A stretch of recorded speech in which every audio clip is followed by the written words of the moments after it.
Good morning, everyone. It is 9 o'clock on Tuesday, June 28th, 2022, and I will call the meeting to order. Don't need to do roll call because I can see that every councillor is here. So I'll just call the meeting to order and I'll just begin with our land acknowledgement. We respectfully acknowledge that the Dysart et al. Is located on the Treaty 20 Michi-Sagig territory and in the traditional territory of the Michi-Sagig and Chippewa nations, collectively known as the Williams Treaties First Nations, which include Curve Lake, Hiawatha, Alderville, Scugog Island, Rama, Beausoleil, and Georgina Island First Nations. These ancestral homelands are more than a place where the Anishinaabe hunted, fished, gathered, and grew their food long before the settlers' arrival. The Indigenous peoples cared for these lands and waters and have welcomed us as their guest. We pay them respect by ensuring we continue to recognize their ongoing connection to the area and by supporting the health and integrity of the lands and community for generations to come. Next, I'll look to see if there's any disclosure of pecuniary interest. Don't forget your microphone, Councillor Clark. Thank you. Yes, with regard to item number 6J, it's a license of occupation on Mink Road. During previous parts of or discussions on this item, I was asked that there's a perceived bias since the neighborhood I live in has got a similar issue. So based on that, I'll withdraw from that. Okay, and that's been filed with the clerk. So thank you. Any further disclosures? Seeing none further, I will look then for the first resolution to adopt our regular council minutes of, the agenda. I should have adopted the agenda, pardon me, before I asked for the pecuniary interest, but anyway, moved by Councillor Roberts. Sorry to interrupt. Yeah. Councillor Clark, I believe you're declaring on a closed session item as well. You don't have to fully explain it, but you just have to declare an open. Sorry about that. Yep. Sorry. Yeah. Thanks for picking that up. I wasn't too sure if we should be addressing that here or in the closed session. And no, an item, yeah. So item number 2B in the closed session. Okay. Again, similar to the situation. Okay, thank you. Perfect. And I did have moved by Councillor Wood Roberts, and I need a seconder by Councillor McKechnie. I'm slipping in my old age. Be it resolved that the agenda for the regular meeting of the Council of the Municipality of Dysart et al. Held on June 28th, 2022 be approved as presented. All in favor? Okay, that's carried. Many papers. And now I'm going to look for a mover and a seconder to adopt minutes from the regular council meeting of May 24th and the public meeting of May 24th. Moved by Councillor Smith and seconded by Deputy Mayor Kennedy. Be resolved the council approves the following minutes as circulated. I already stated the dates. All in favor? Okay, and that's carried.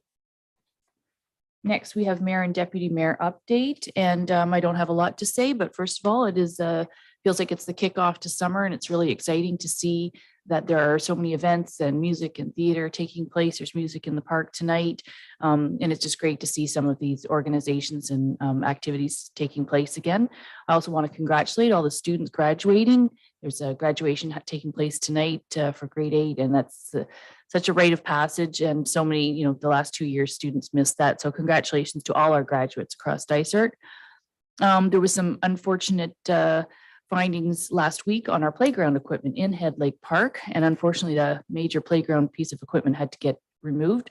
There's no staff report on this council meeting. There wasn't really time to pull anything together, but it will be coming to our July council meeting to determine what we can do. Certainly on social media, there was quite there's some negative comments, but there was also some really positive ones. There seems to be a bit of a groundswell of community support that perhaps we could do some of it by fundraising. So we'll wait to have that report come into our July meeting and see where we can go with that. Like anything, you can't order it and it's delivered next week. It would need to be ordered this summer for next spring's delivery. But staff have been promoting our other parks and playground equipment throughout the municipality, like West Guildford, Eagle Lake, that sort of thing, up in Halliburton Lake. So unfortunately, that one piece is no longer there.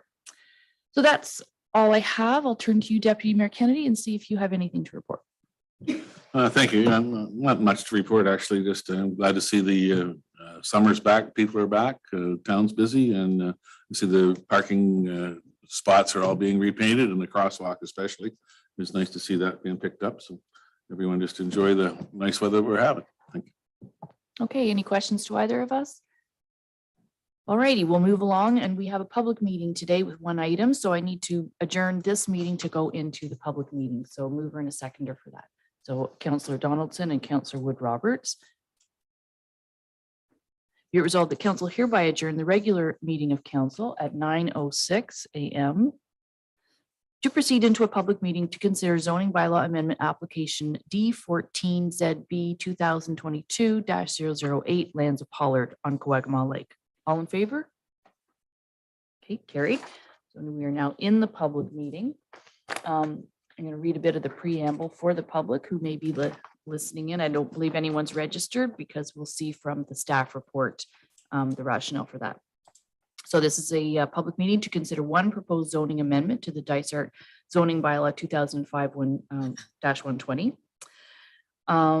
The meeting and future public meetings will be hosted via electronic participation format only until further notice. Any oral or written submissions received in advance of the meeting will be verbally read aloud at the time the application is considered.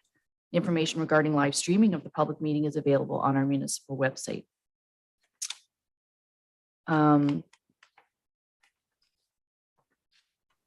think I'm really just going to turn it over to staff right now in light of the report, if that's okay. Thank you. The application did not meet the required legislative circulation requirements. Therefore, it is recommended that council defer the application without discussion until the next council meeting to allow appropriate circulation of the application.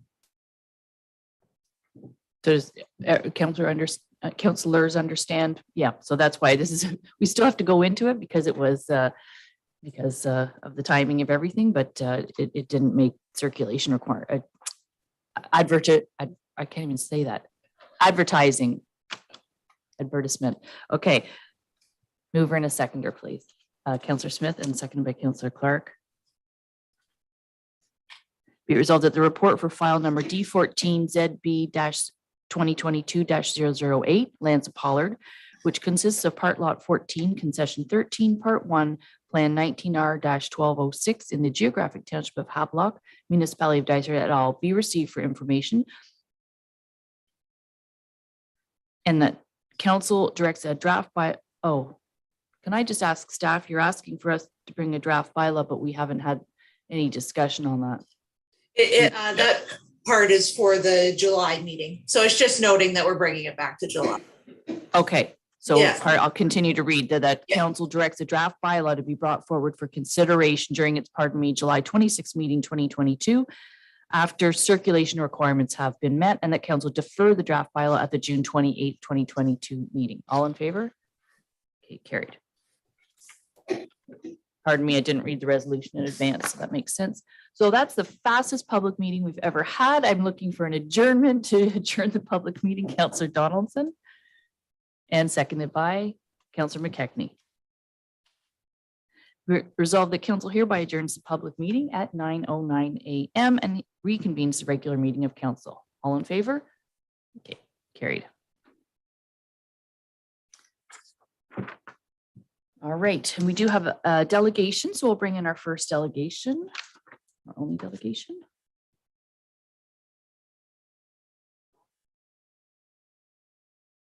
Not in the meeting, no.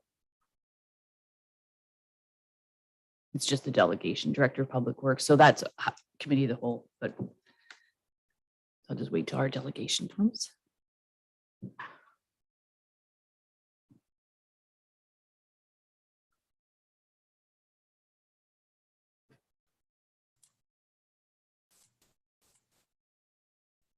There we go. Hey, good morning, Mr. Denny's. How are you?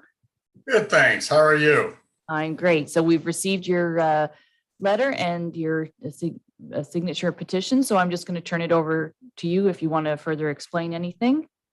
Okay, well, thank you for this opportunity.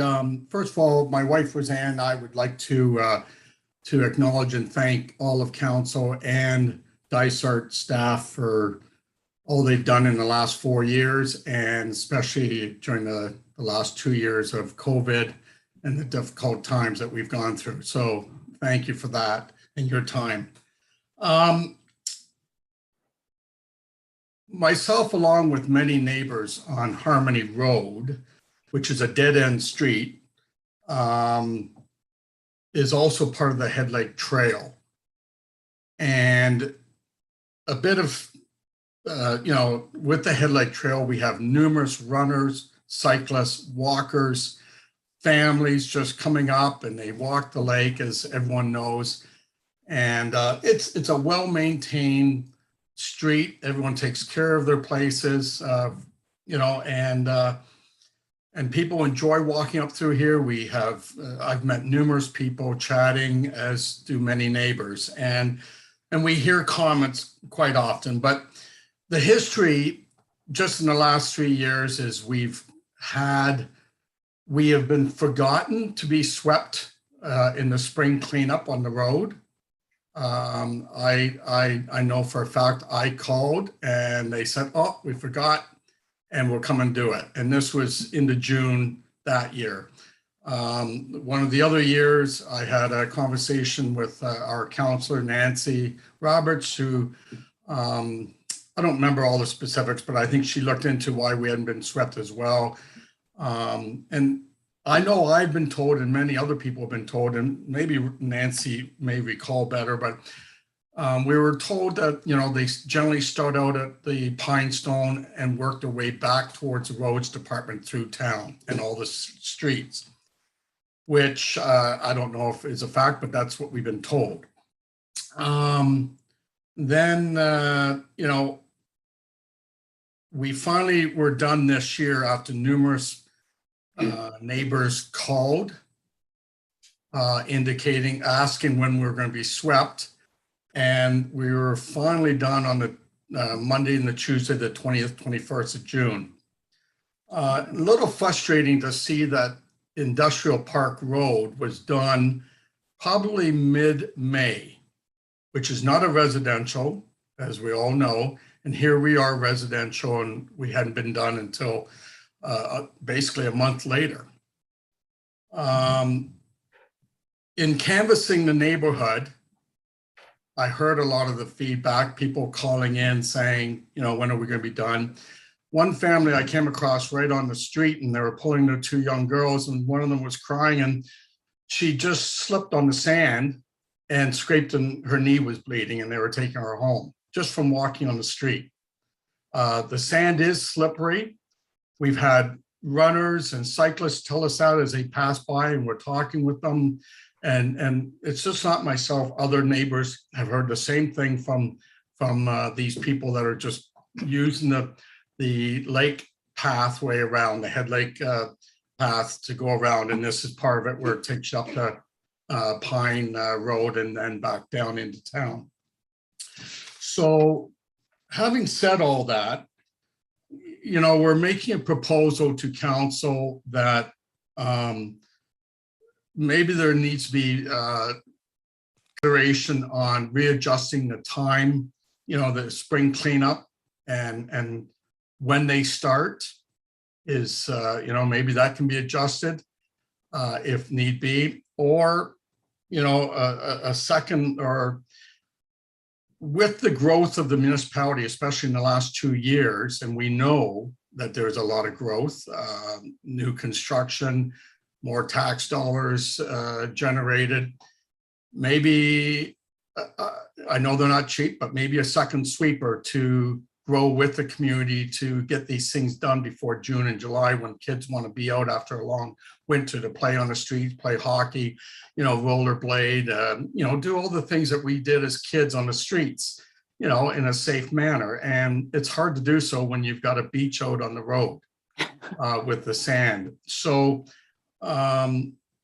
maybe we need to look at adjusting those times to do so, or get a second sweeper. And if that's not in the budget because of the cost of a machine like that, possibly renting one during the spring cleanup is an alternative. Yeah. Sorry, I didn't mean to interrupt you. I was just going to say, we actually have discussed this at committee of the whole in terms of the timeline. I know that staff had indicated that this was a particularly particularly difficult year in terms of the amount of sand and that was put down on our roads due to icy conditions. It was excessive. And then we had a late spring. So those two things combined, but it's certainly been on the radar of this council. And I can attest, while you have submitted this in your neighborhood, this delegation and the petition, it's certainly not the only area that we heard from where there's residential neighborhoods. And so I think our staff will be looking into sweeping in general, and they can only start when the weather cooperates, but perhaps having a different level of service for different priority areas, whether they be residential. So you mentioned industrial park. Council doesn't get into the weeds, let's say, of operations. But what we do is set the policies in place. And I think that that's something that we could be looking at. And also, like you suggested, either renting equipment or taking the plunge and purchasing another piece of equipment. As our director of planning always likes to tell us, it's time and money. But that's what our job is to do. So I really appreciate, I don't know if you had anything further to add, or I'm going to see if there's any other questions from councillors, but we are going to be reviewing the sweeping in general with staff. Any questions from other councillors? Councillor Smith, go ahead. Yes, thank you. And Mark, thanks for bringing this forward. As the mayor's indicated, it's very timely. And I wonder, Madam Mayor, if specifically we could ask that staff bring forward some alternatives as part of the budget process. When we talked about this at the committee of the whole, actually earlier this month, Rob reported that he expected to get all the sweeping done before Canada Day. And as we've just heard from Mark here, that's not really consistent with the expectations of many of our property owners, ratepayers, residents, and so forth. And I had mentioned earlier this month, like Victoria Day to me would be a better target if you could get it done prior to Victoria Day weekend. That's when life really starts to return to spring here. And so if we could specifically ask Rob to bring that forward as an alternative, as part of his budget process, and he could leave the status quo up of, I'll get it done by Canada Day, that'll cost you X dollars. And if you want to get it done by Victoria Day, it'll cost X times 1.5 or whatever, I don't know. But until you get those facts, it's a nebulous argument, and it's, and we end up being where we are, so. Okay, and there's different type of equipment. As I talked to our director of planning, there's equipment that just has the big roller brush on it that basically sweeps it off the road to the side. And then there's the one that is vacuum-like and is actually sucking it up and getting rid of it, because in a residential neighborhood, you can't year over year just sweep it into the ditch. So there's equipment changes, but we will be sweeping in the residential areas, not just in the village of Haliburton, but there's other residential areas in our hamlets, is on the radar. So very much appreciate your delegation today. And Councillor McKechnie has a question. Yeah, hi, Mark. Definitely understand your concerns and all your neighbors. But I mean, I don't know how we could designate that by Victoria Day weekend, we're going to be all swept. I mean, we never know what type of rain. Look at the rain we had in June. Would we have 10, 15 days there? Well, they can't go out and sweep in those days. Mother Nature has a factor in this. And I think that they try to do their best. And I'd be definitely agreeable to looking into getting another sweeper if that would help in the future. But I think in this past month, June, has been some great weather, but we've had quite a bit of moisture also. So I think it's hard to say that we're going to have it done by May 24th weekend, and then maybe there's snow on the ground. So that's all I have to say. Sorry. Thank you. Go ahead, Mark. Yeah, and I totally understand, it's weather dependent in the spring, but, to do Industrial Park Road, for example, before residential streets within the community, I just think that needs to be adjusted, in my opinion. And we're also told, be glad that you're here in town, you're not out in West Guildford or other areas, because they won't be done until July. Well, and that comes right from Rob. So when you're told that, that's an acknowledgement that, they can't get everything done in the spring with what they have, and that they do need to look at, other equipment or rental or whatever. So just having said that, the other alternative I just want to express is until that can be decided upon how move forward, maybe it could also be looked at, instead of starting at Pine Stone every year and working their way back to roads department, which they drive by everyone's roads to get out there. Why don't they alternate it every year?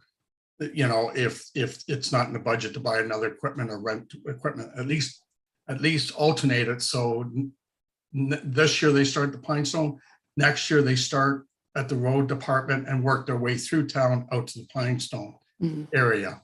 So just another suggestion. Yeah, and they're all good suggestions. And so staff are listening in. We don't have committee of the whole in July, so I wouldn't suspect that this would come back to at least our August meeting. But this is the off season of sweeping is when we should be reviewing these things. So thank you very much. And staff will be reporting back to council on that. So you can stay tuned. So I will look for a Thank mover you. and a seconder to receive the delegation. Councillor Wood Robertson, Councillor Clark. Be it resolved, the council acknowledges receipt of the delegation from Mark Denny's and the petition from the residents of Harmony Road requesting an increased level of sweeping services. All in favor? Okay, and that carries. Thanks, Mark, and we'll be in touch. Thank you very much. All Have right. a nice day. Okay, next we will move into the reports from local agencies, boards, and communities, and we'll start with the there isn't a hall board now, so I'll just say Harcourt Community Center. Councillor Donaldson. We just had our meeting at the last one that I reported, and we haven't had a meeting since, so I don't have anything to report on that. There is a ball tournament taking place. Not that I know. There was something taking place. There was some emails back and forth about some work to be done there. If it is, it hasn't been taken up with the Okay. ladies committee. Okay. All right. Okay. Nothing else there. West Guilford Hall Board. Yes, thank you.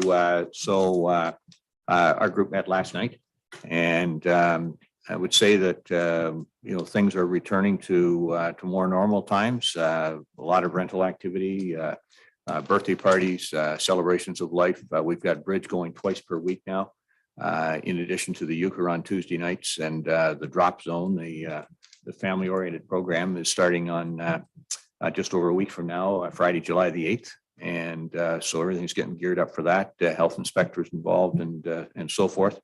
That's all great. We've got the fireworks coming up on Canada Day, and terrific. In fact, there's an ad in today's Echo thanking some of the people or organizations that step forward, and that ad has been supported by the local community. So that's terrific. And in fact, since the ad was produced, we've had other organizations come forward. So to your point about the playground equipment and the fact that members of the community who are supportive of something are often happy to step forward and contribute to that all of these things don't need to be funded out of tax dollars. And so Lakeside Golf, the Sleepy Hollow Trailer Park, and Amanda's Car Care, in addition to Curry Chevrolet and the Cottage Country Log Cabin Trading Company that already stepped forward, and then with significant donations in each of those cases. And then there's been individuals that have made smaller contributions. So it's a terrific, activity there. And with the newspaper advertisement, we're encouraging people to sign up now. We'll get their name on the list anyway to be volunteers next year, so that we can return to the traditional comprehensive family-oriented celebration in West Guilford.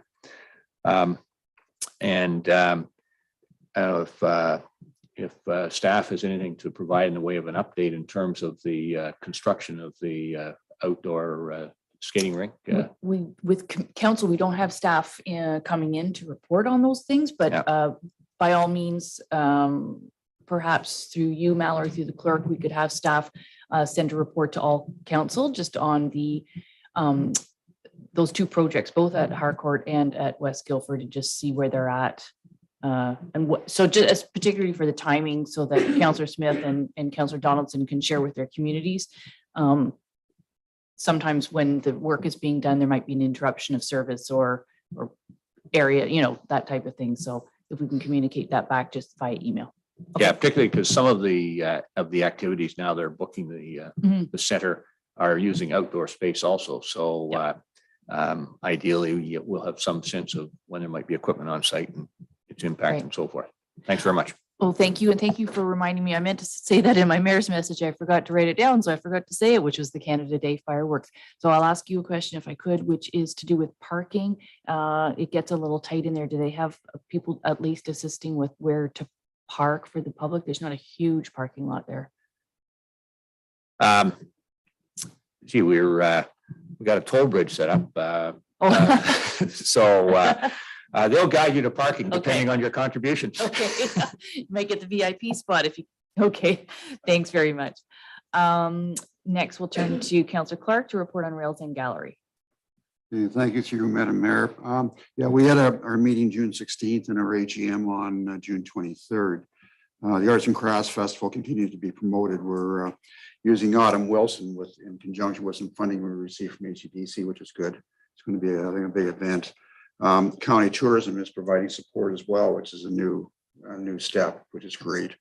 There's a new exhibit starting July 12th, and that will feature 17 local artists. So that's well worth attending and to see what's going on in the community with arts.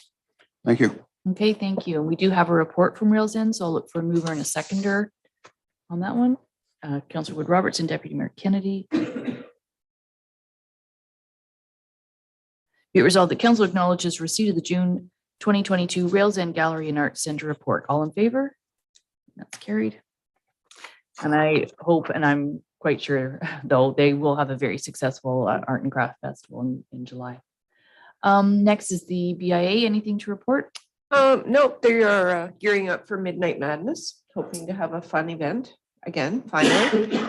Just been a lot of, excuse me, a lot of activity, people looking at the sculptures on the main street.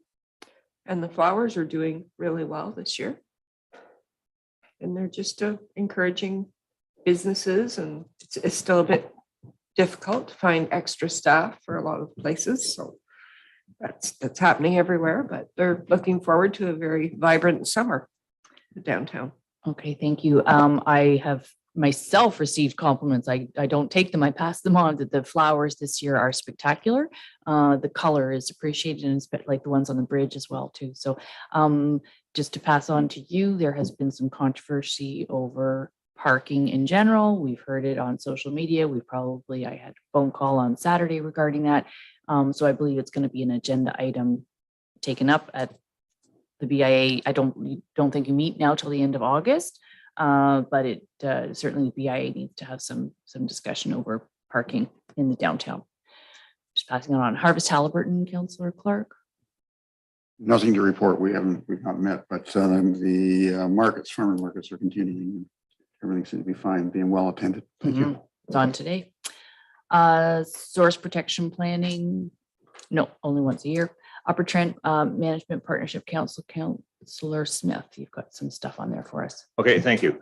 There's no place for this on the agenda, but I'll mention it now as a follow-up to the BIA report. Out in West Guildford, we have a new restaurant that's opened, Kay's Chicken and Pizza, and grave reviews from the community in terms of the quality of their taste. And I've been there myself once so far, and it's great. So I'd highly recommend it to folks. Okay.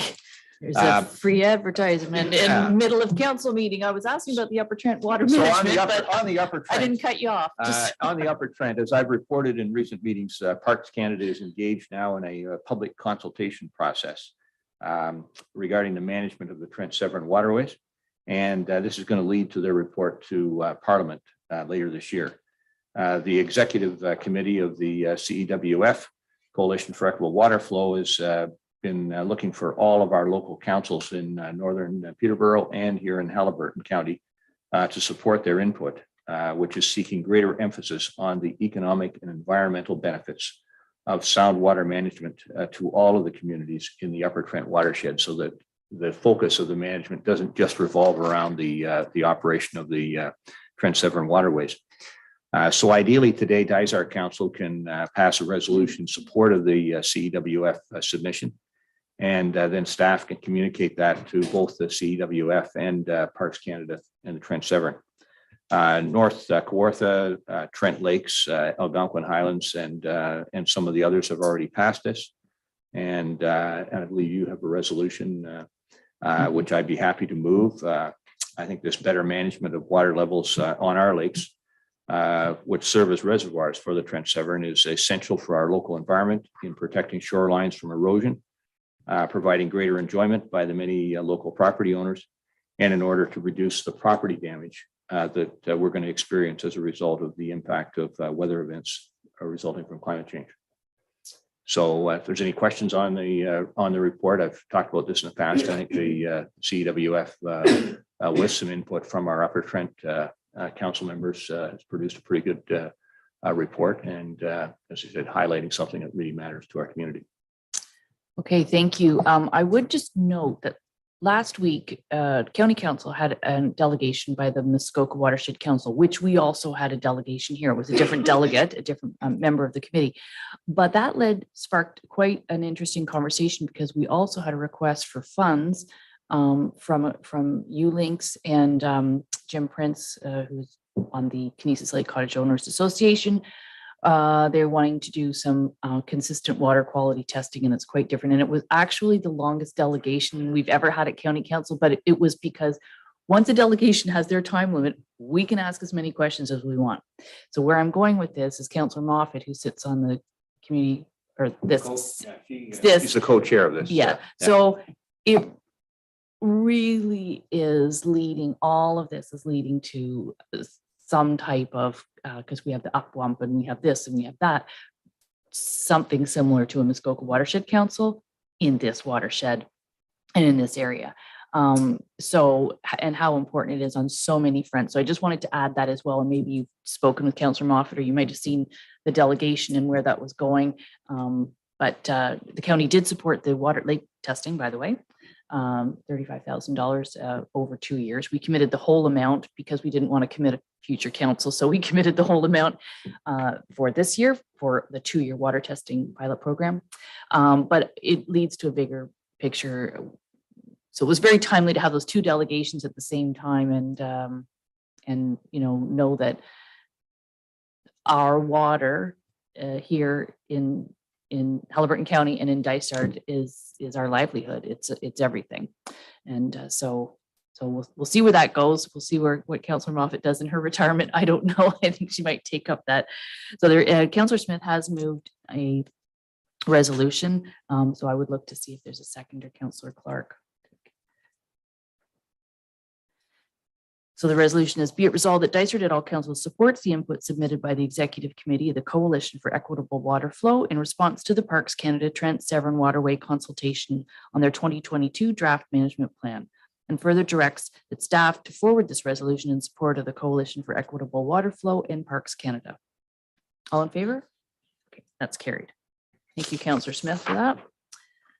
And find myself in the agenda. There's nothing on the Bioenergy Corporation and the County of Haliburton Community Climate Action Plan. I don't know, Councillor Smith, if you want to speak to that. Well, I've talked to the clerk. We had a meeting on Friday, as you know, and so she has some material, and we'll put it on the July meeting. Perfect. So everybody can see it then. Thanks. Yeah, it's a lively group. Corey McKay has to keep us on track, and I suggested next time. Unfortunately, the agendas weren't attached in the 4 attachments. Some received, some didn't. So I made a recommendation at the end that next time when she does the agenda, which we meet again at the end of August, to put the time beside each one, because yes, that will help try to keep us on track as how long we have to talk on each subject. Okay, so we're going to move along to a resolution to to the recommendations from the June 14th Committee of the Whole meeting. So Deputy Mayor Kennedy and Councillor McKechnie and Councillor Smith, you have a question on there? I'd like to hold item 5, the pilot, or the video cameras for the landfill sites. Okay, just one recommendation number 5.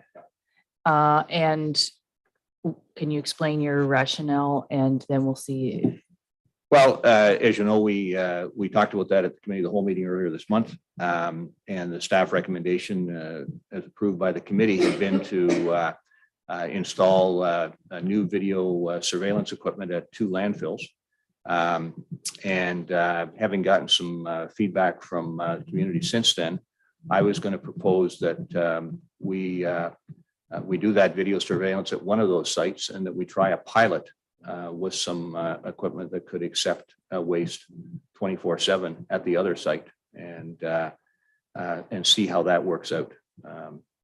As you may have noticed, there was actually a posting on the unsponsored by me, but on the Kinesis Lake website about bags of garbage that someone found on the roadside. And as I expressed to the committee of the whole, I just fear that's going to increase as a result of us putting in video equipment and sticking up signs. And we need to provide, a facility where it's people who rent or whatever, that, these people are going as John Watson reported. These people are arriving at a landfill, although it's closed, and taking the garbage and trying to place it in something. So to eliminate that option, as opposed to encourage it with a different kind of container that we can say it's there. The landfill's not open. Local property owners aren't showing up when the landfill's not open. They know the hours, but if you're a renter, someone that's leaving, the community, you want to get rid of that garbage. And I'd just like us to try something different. And that would be an approach to give it a whirl for the summer. What's the worst that can happen? Okay. We'll install the video equipment a year from now. well, so the dilemma that I'm in as I'm trying to chair this is we have had the discussion at the committee of the whole. And that discussion didn't come up. So you've just made some suggestions. We don't have staff in on this meeting, just Councillor McKechnie, I'll go to you next. But what I do have and what we generally have is that we have the discussion at the committee of the whole. And today, all we do are passing those recommendations. Now we can take out a recommendation and ask for further direction and still pass the rest of them. I did have a mover and a seconder to pass all the recommendations. Not Councillor Mallory, please. So you can see if there is a second for the recommendation to remove number 5. And then if there is, we can take it to vote. If there isn't, then the motion doesn't stand. So that's Okay. So it's and then amendment to the motion. So exactly. Councillor Smith is making an amendment to the original motion. So is He's there a sec- suggesting it, but we'll see if there's a seconder, we'll go forward. So that's how we'll do it. Thank you. So is there a seconder to Councillor Smith's suggestion to remove section? Yeah, of at this point, recommendation if we can 5? just remove that and have some further discussion before we go ahead, or pick one site and say, well, go ahead with the video surveillance in one site and leave it out of the other. Council can provide direction on the front. Thank you. Okay, so Councillor McKechnie? Now, we have cottage rental businesses up here. So you're telling me that they couldn't inform me that I'm renting the cottage, that you must take your garbage to the landfill site at this time because it closes at this time. Like, how simple is it? And now we're gonna create a 24-hour landfill site service? I think we're creating a monster. So that's my opinion. Okay, so far there's still no seconder. Councillor Donaldson? I just know from the Harcourt landfill site that it does need further discussion because it would be nice to find another option. And so I would second that because we do have issues with it, and a pilot project of some sort, not maybe exactly what is coming up, might be a possibility. So I would second that. There should be Second Councillor further- Smith's motion. Okay, so Mallory for Robert's Rules of Order, not me, Roberts, the other one. I then take a vote on the amendment. Okay, so do I need to read that again? That the recommendations from the June 14, 2022 Committee of the Whole with removing recommendation number 5. So I think that with a show of hands, all in favor? Removing number 5. of removing number 5. I've just read that. So there's 2 and opposed. So that does not carry. So now I'm going to read the resolution, which I had the original mover and seconder, which was Deputy Mayor Kennedy and Councillor McKechnie. Be it resolved that the recommendations from the June 14, 2022 meeting of the Dysart et al. Committee of the whole be adopted by council. All in favor? And opposed? But that carries. Okay, well, thanks. Good discussion, and appreciate everybody having their own opinion, and I appreciate Mallory walking me through how that all works. Next, we're going to move into planning, and we'll bring in Jeff Isles and Chris Orson.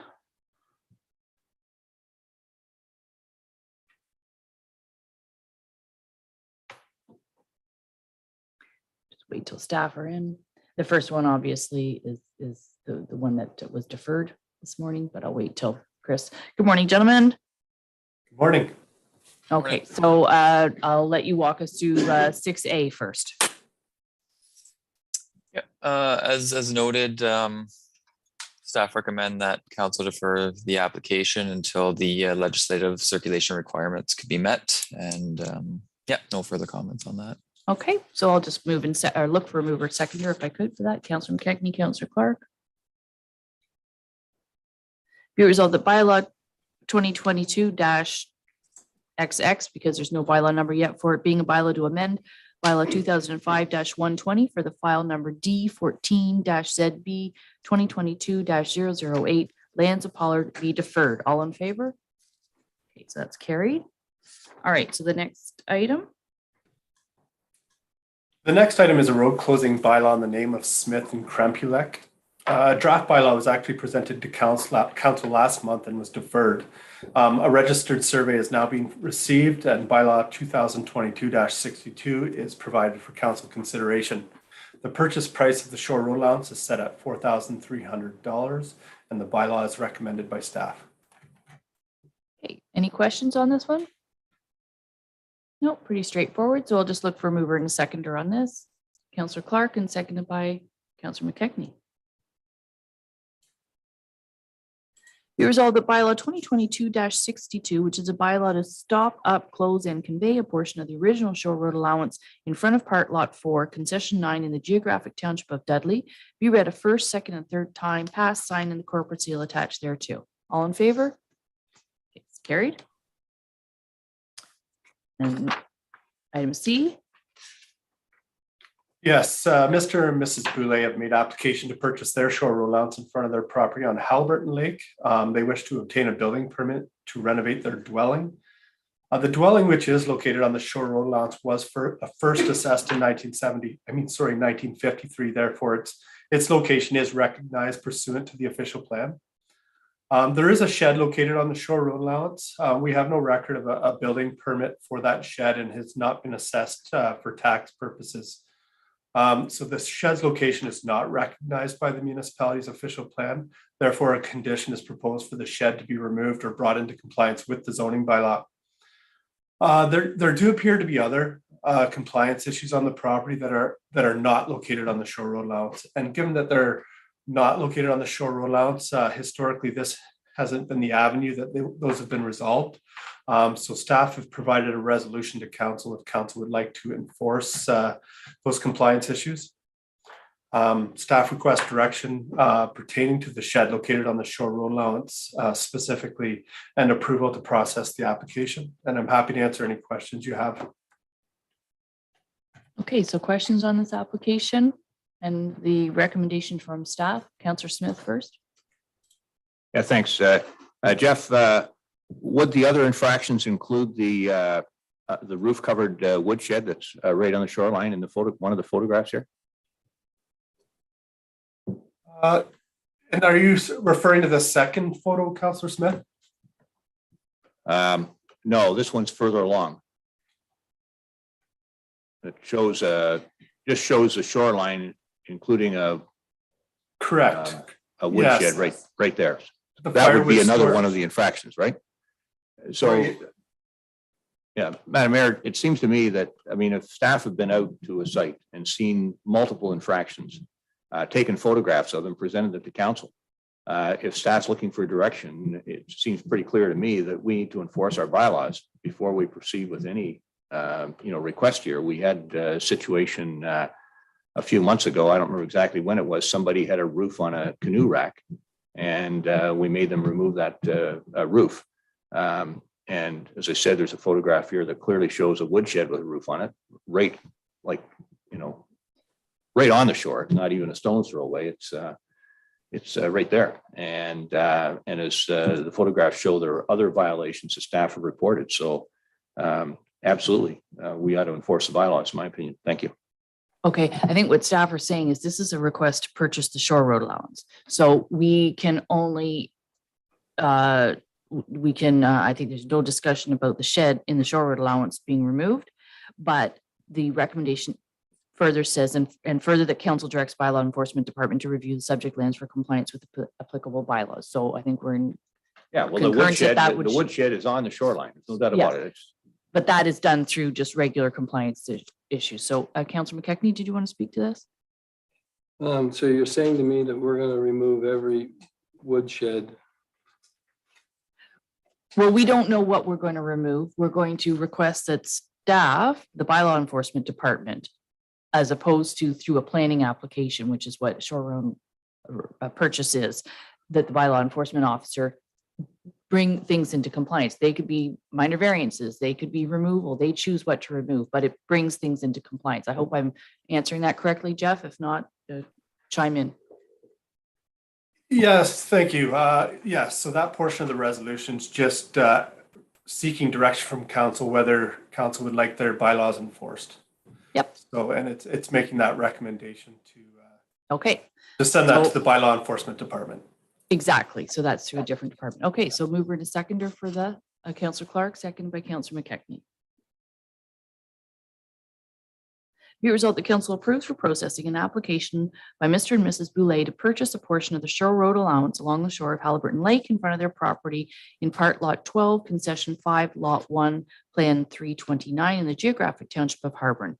Pursuant to section 3.2.7 of the official plan, the shed located on the shore road allowance shall be removed or brought into compliance with the zoning bylaw. These lands are declared surplus. And further, that council directs the bylaw enforcement department to review the subject lands for compliance with all applicable bylaws. All in favor? Carried. And carry on, item D. Yes, thank you. Mr. and Mrs. Levy have made joint application to purchase the shore road allowance in front of their two adjacent properties on Grass Lake. As per the site plan, the applicants appear to be using the two adjacent lots as one lot for development purposes. However, they do wish to keep them as separately conveyable parcels moving forward. Lot 3 on Plan 405 has been assessed as a vacant lot, and there do not appear to be any structures located on the shore road allowance. However, as per the preliminary plan, there are some compliance issues and encroachment issues on that property. On Lot 4, there is a dwelling and septic system and a few sheds. Again, there does not appear to be any structures located on the shore road allowance. I would like to point out a correction. In my report, I noted that the dwelling had legal non-complying status with regards to the water setback. However, upon further review, it actually complies with the 20-meter water setback. So my apologies for that error. Again, there do appear to be some zoning compliance and encroachment issues on this property as well. Again, given that they're not located on the shore road allowance, this may not be the appropriate avenue to enforce them. So a resolution is provided for council consideration if council chooses to direct staff to enforce those compliance issues. Staff, I do request direction and approval to process the application. Okay, thank you for this one. This is a little more complicated because the first thing that I see that's encroaching over over the two lot lines is their septic. And we don't at this point have a plan to run the sewer line down Grass Lake Road. Wouldn't that be ideal for those narrow, small lots on that lake? But there's nothing we can do to that. Are they aware that their septic would, if they want to comply, their septic system has to be completely on one property? Well, they do have some, I did advise the agent, and they do have some options available to them. They could apply for zoning, they could move structures, they could do severances. So it'll be up to the applicants how they decide to proceed to bring that property into compliance. But staff have recommended a condition just to determine if council wants to enforce their bylaws again. Okay, I just wondered if the applicants were aware of this isn't quite as simple as a woodshed or another little extra shed. I want to hear from other counselors what they think. Anybody? Deputy Mayor Kennedy? Yeah, similar to the last one, definitely let's enforce the bylaws as they stand. There's a number of issues with this property that I could see, so given the nature of that lake and the ongoing discussions on other properties on it, then our bylaws should be enforced. Thanks. Okay, any further? Go ahead, Councillor Wood Roberts. So they don't want to merge the lots? No. So when they do the shore road or the shore allowance, that's going to be two separate individual sales. Those wouldn't be deemed or anything? They will, a deeming bylaw is necessary for this application to attach the shore road allowance to each specific lot on But that plan of separate. subdivision. But they can be, it can be registered in a way that they won't merge. Okay. Yeah, they deem with the property. They want to keep them as, and I understand real estate's, maybe they've got family and they want to create a second dwelling. I just see that the majority of the location of the septic system is all for whatever the lot number is. I don't know if I'm getting 3 and 4 mixed up, but regardless, we can certainly approve the processing, and the resolution says the same thing as the resolution before. And that'll be up to the applicant whether what they want to do there. Okay, Councillor Clark. Yeah, I see the only issue here is that we follow through with our Mhm. our responsibilities, and it may be incumbent on us to report to Ministry of Environment or whoever. But Jeff, we'll deal with that. But if there's follow-up that's required on these types of things, we have to ensure that follow-up is done. So Yeah, I don't think there's any. those things are not overlooked. That was my only concern. Sure, there's nothing to do with the Ministry of Environment. It's just a simple thing of probably in order to, they just have to comply. And the one thing is, if you want to keep them as 2 lots, the septic system would likely need to be on 1 lot, on the lot where the main dwelling is. And hey, maybe they're ready to go. Maybe it's a 40-year-old septic system and they're ready to put a new one in, and we don't know that. So we're going to receive this and approve for processing, and we're going to direct bylaw enforcement to review the subject lands, just like last one. So mover seconder, Councillor Clark and Deputy Mayor Kennedy. Be it resolved, council approves for processing a joint application by Mr. and Mrs. Levy to purchase a portion of the shore road allowance along the shore of Grass Lake in front of their 2 adjacent properties in part lot 12, concession 8, further described as lots 3 and 4, plan 405 in the geographic township of Dysart. The lands are declared surplus, and further that council directs the bylaw enforcement department to review the subject lands for compliance with applicable bylaws. All in favor? Carried. I almost think that last sentence should be on every application. Just saying. I'm serious, actually. Item E. This is another road closing application. Mrs. Marinescu and Mr. Jones have actually made an application to purchase 2 road allowances, both the shore road allowance in front of their property, as well as a portion of the road allowance on Plan 619 at the rear of their property on Redstone Lake. The purpose of the application is to obtain a building permit for a 2-story garage. There is a shed and dwelling located on the property, and they do not appear to be located on the shore road allowance. It does not appear that there's any structures located on the road allowance for Plan 619. Staff requests direction and approval to process this application. Okay, Councillor Clark, go ahead. This one, Jeff, looks a little confusing. It looks like, is there a right of way or some type of registered right of way with regard to Halliburton Forest and their access to, to their properties through the back of this particular lot? Yeah, so what appears to have happened here is Boyce Bradley Drive was not constructed on the road allowance for that plan of subdivision. So we do have a unique situation where there is some private property between the rear of this property and where Boyce Bradley Road actually is. I can't confirm whether the owners of the app or the applicants have legal access across that private property. But through this process, that private property owner, as you mentioned, would have the opportunity to purchase half of that road allowance if they were interested in it. So they'll be made aware of this application. Any further questions, Councillor Smith?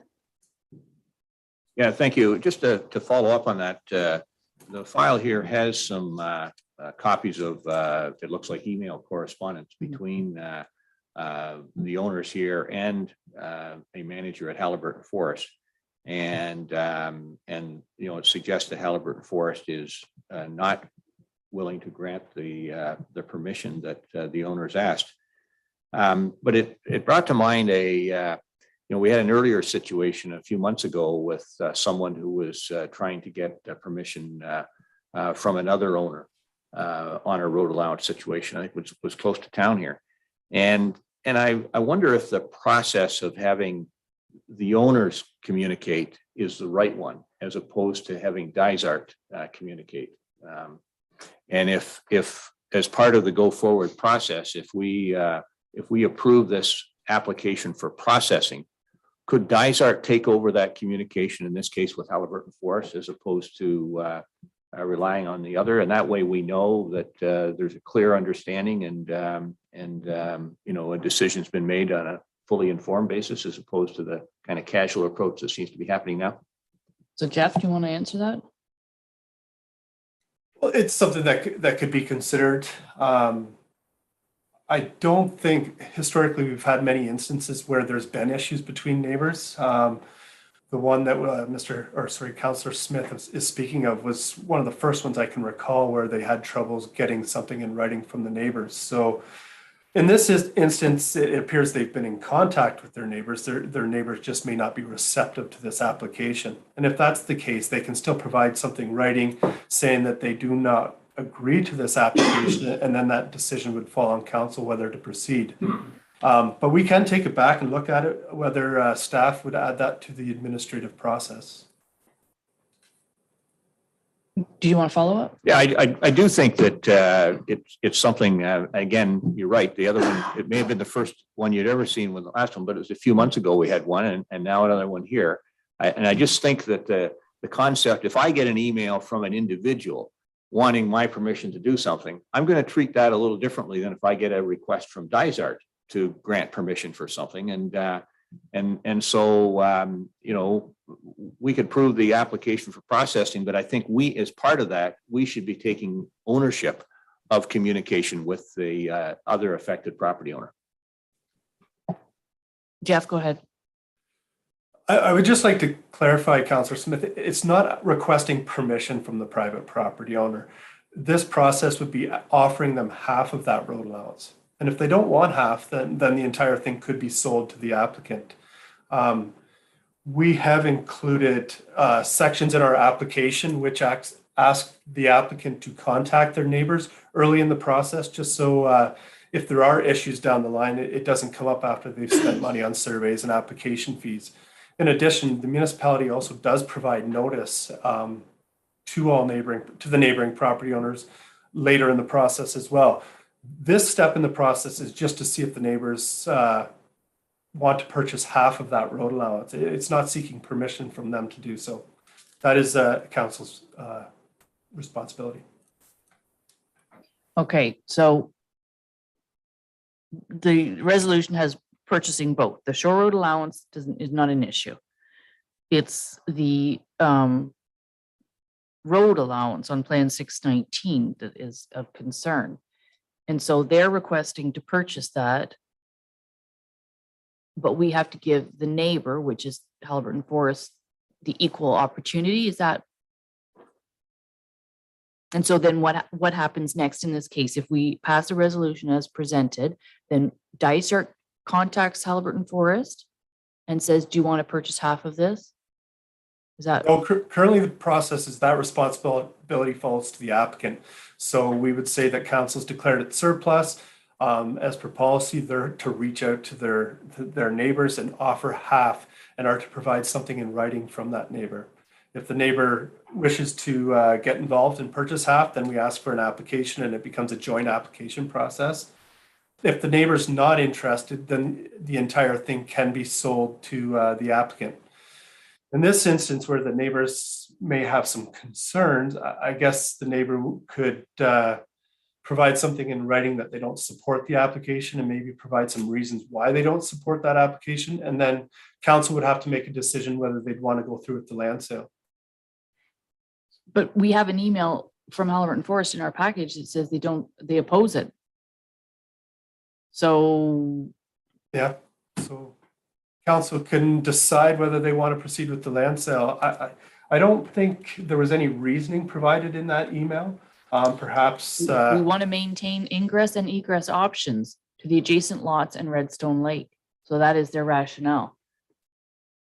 And it wouldn't make sense you can't sell 33 feet of it or whatever. So that's why I'm almost thinking these are like they are two separate requests and we could look at them as separately. Councillor Clark, go ahead.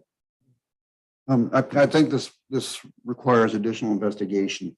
I think there is need for a formal reply from Halliburton Forest, and then that dealt with in consultation. This is a very unique situation. I disagree that Dysert's got to be the driver on all these communications, because that only creates work for lawyers and more work for staff.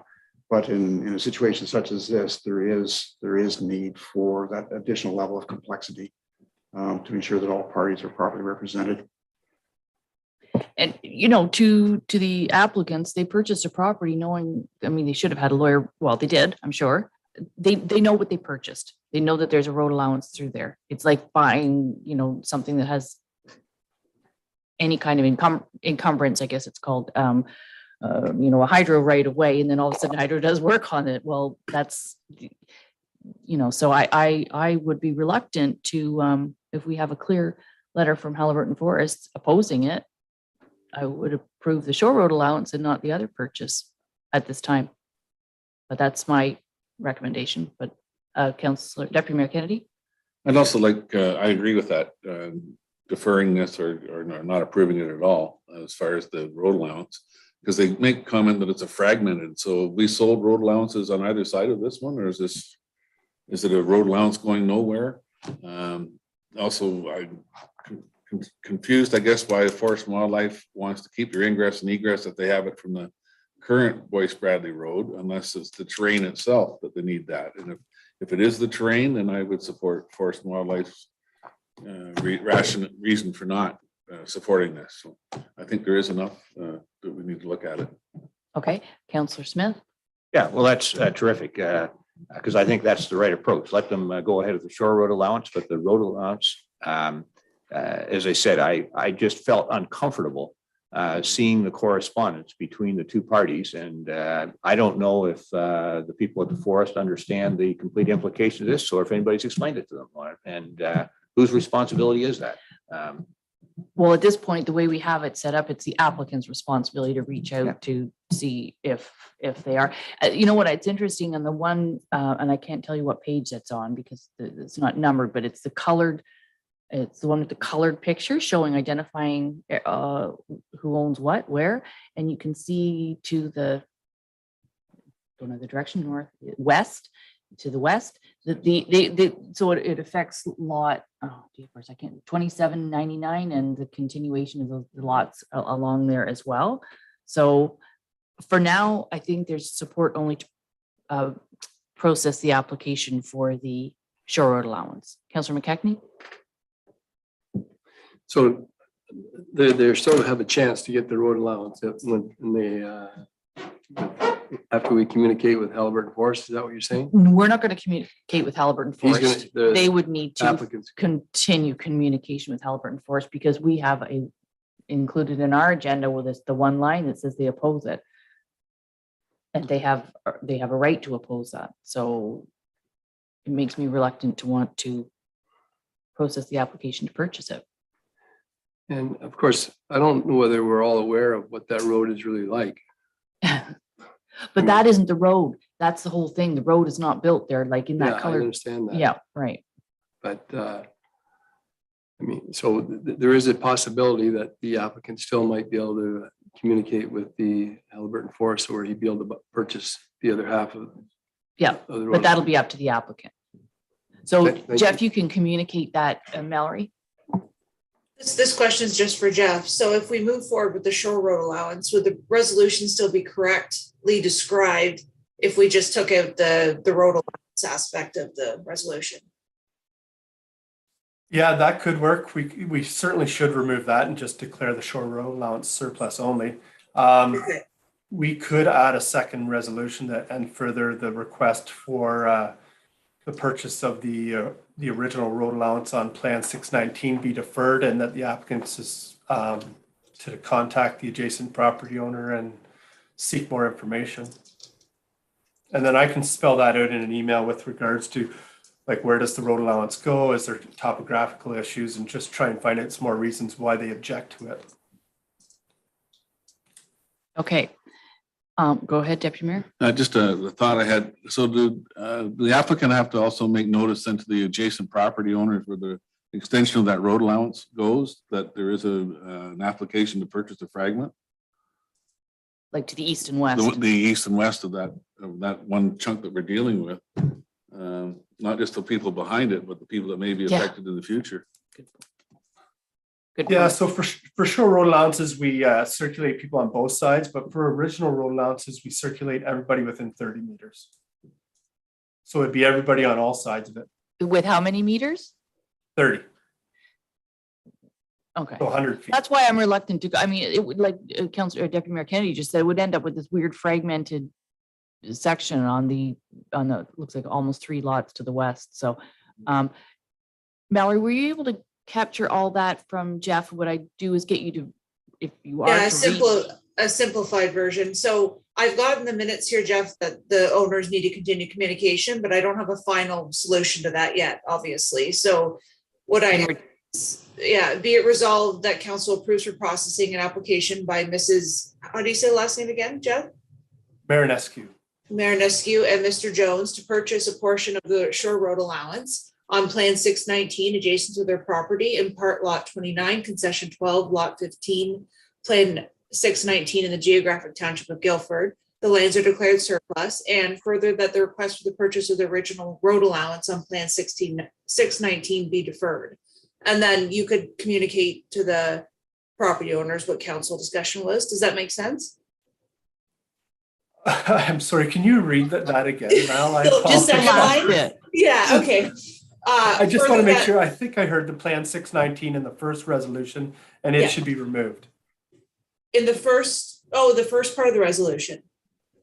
It should only, in the first resolution, the land's actually being declared surplus should only be the shore road allowance in front of part lot 29, concession 12. Okay, that's all. Okay, so take out lot 15. And Plan 619. Okay, good. I'm glad we talked about that again because I was getting, okay. So I'm gonna reread the whole thing again. Sorry, everyone. I just want to make sure we've got it right. So be it resolved that council approves for processing an application. So I'm gonna go into the description to purchase the shore road allowance on Plan 619 adjacent to their property in part lot 29, concession 12 in the geographic township of Guilford. Is that good? We just need to remove the on Plan 619 again. So it should be just to purchase a portion of the shore road allowance adjacent to their property. Okay, And So I'll remove take that What's that the out. description of the property? Is it part lot 29, concession 12? Yep. Yeah, so that stays in. Just take out any Okay. reference to Plan 619. okay. And then it says further that the request for the purchase of the original road allowance on Plan 619 be deferred. Yeah, Jeff? that's fine. Fine with me, Okay. yes. Perfect. All right, I think we got it. Well, it's really important to make sure we know what we're Yeah. saying, but the land description has to be correct in the resolution. Yeah, exactly. So I believe that has been read clearly and correctly, so I will not read it again because I don't have it in front of me anyway.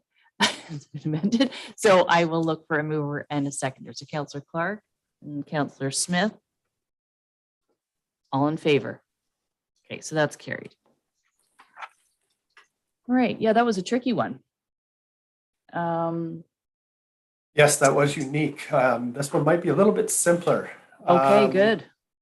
Mr. and Mrs. Bask have made an application to purchase their shore road allowance in front of their property on Grace Lake. They would like to obtain a building permit to rebuild the private cabin / boathouse located on the shore road allowance. There is no record of a building permit for the private cabin / boathouse. However, it was first assessed in 1975. So its location appears to be recognized pursuant to section 3.2.7 of the official plan. Staff requests direction and approval to process the application, and happy to answer any questions you might have. Okay, Counselor Clark and then Counselor Smith. Okay, yeah, through you, Madam Mayor. Jeff, I've seen this numerous times before. People will have a boathouse and, you know, going back prior to, or back to the days when boathouses were allowed. And then, so the grandfather has used the boathouse, but then the boathouse gets converted into a little sitting area or a living room down by which changes the use of it, and therefore makes it no longer eligible for the property or the piece or the structure to sit there. Are these people proposing a boathouse, or are they proposing a sitting room? That's a great question, and I don't know the answer to that. I can take that back and find that out.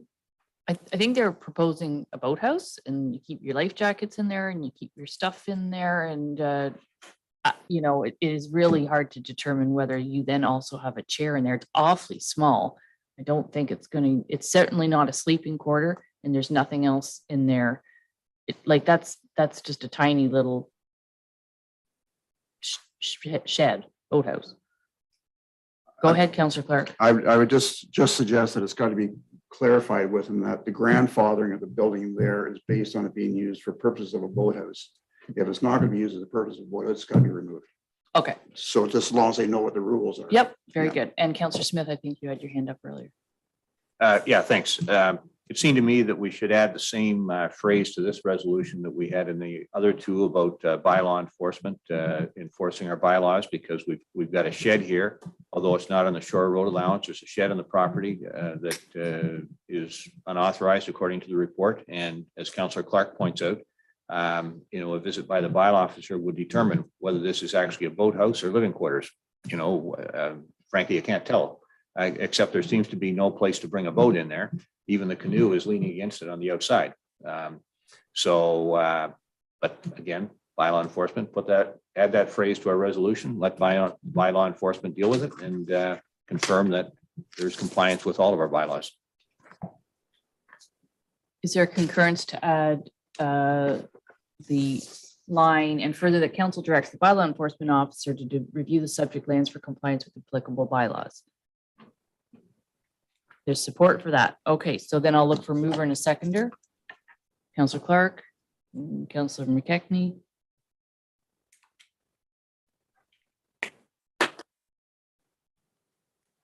Be it resolved, the council approves for processing an application by Mr. and Mrs. Bask to purchase a portion of the shore road allowance along the shore of Grace Lake in front of their property, Part Lot 1, Concession 2, Part 3, 19R 6160 in the geographic township of Harcourt. These lands are declared surplus, and further that council directs the bylaw enforcement officer to review the subject lands for compliance with applicable bylaws.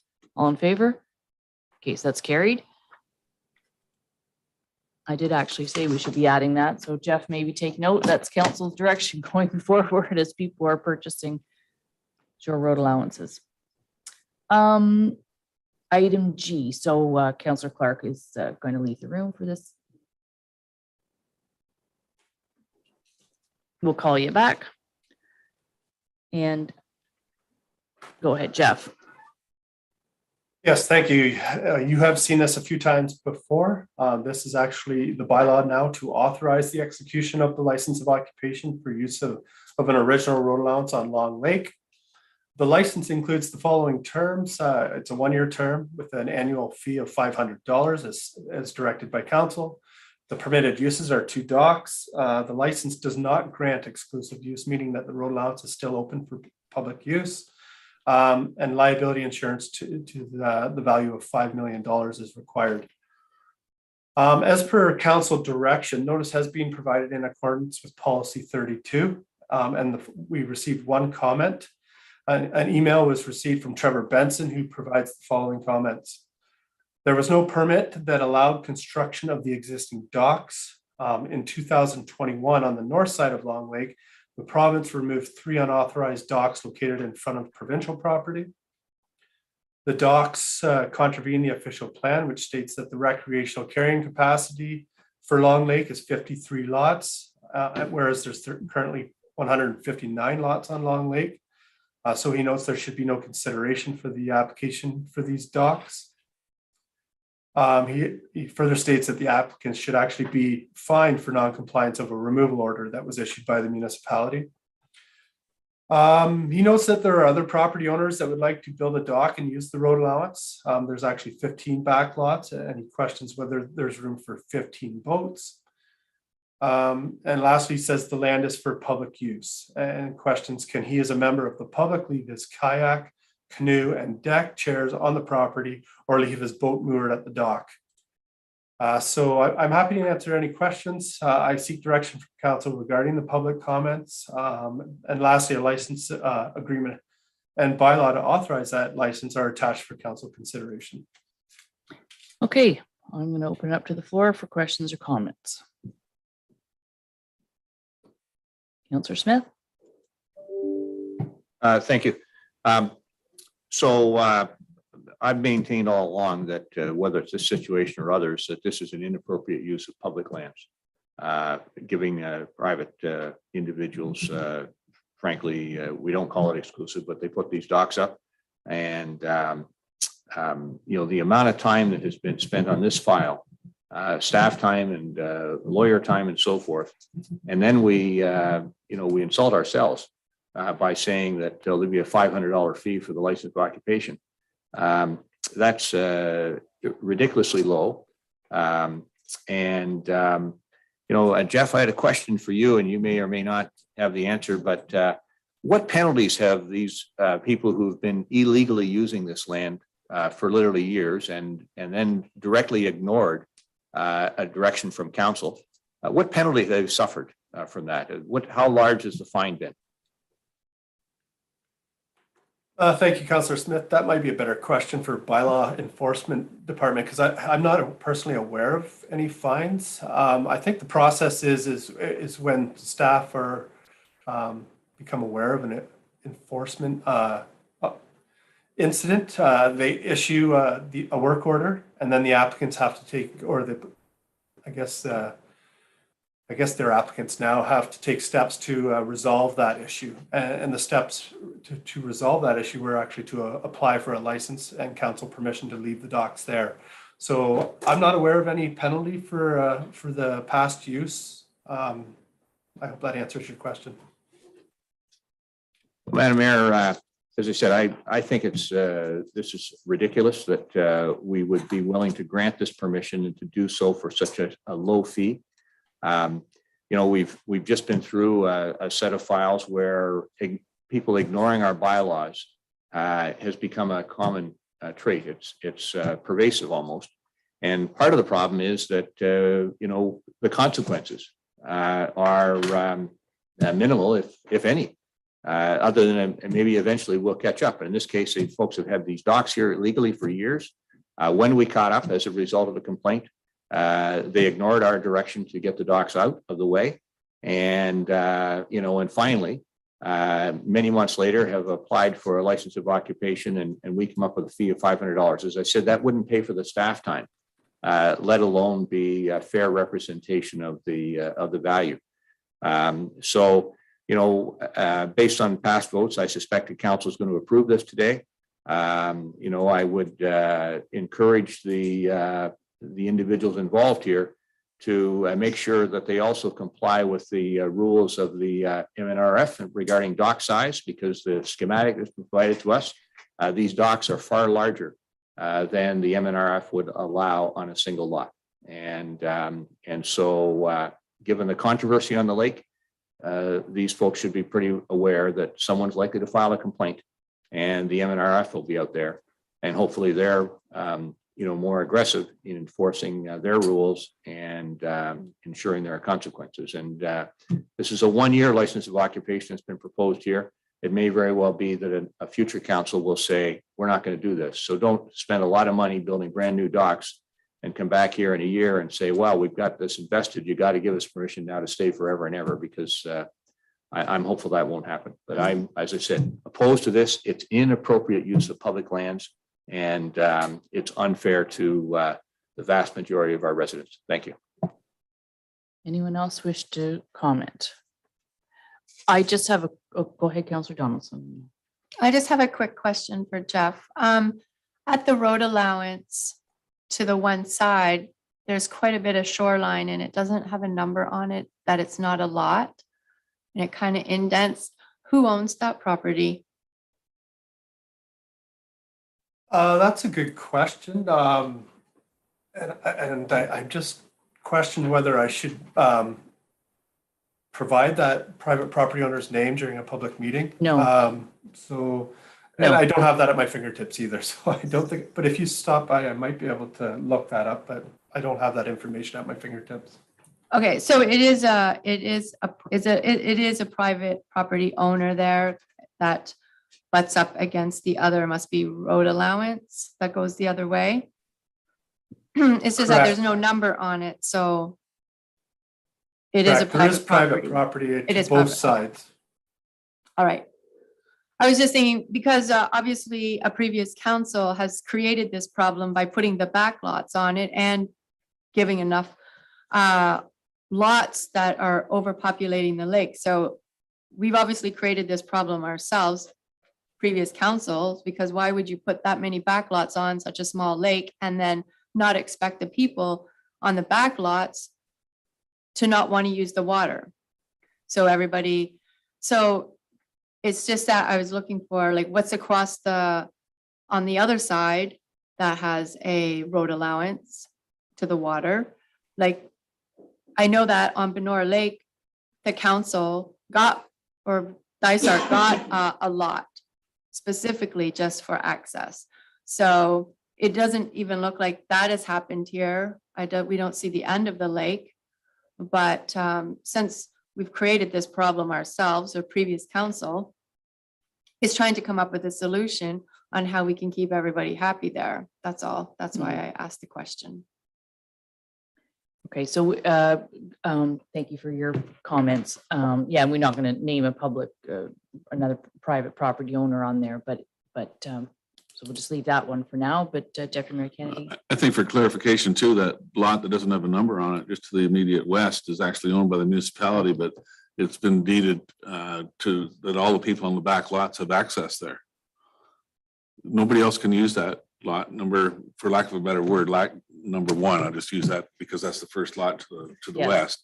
That lot number one is for exclusive use of those back lot people, even though it's municipal land. We've run into this in a couple other old subdivisions. And so it just complicates matters to my thinking.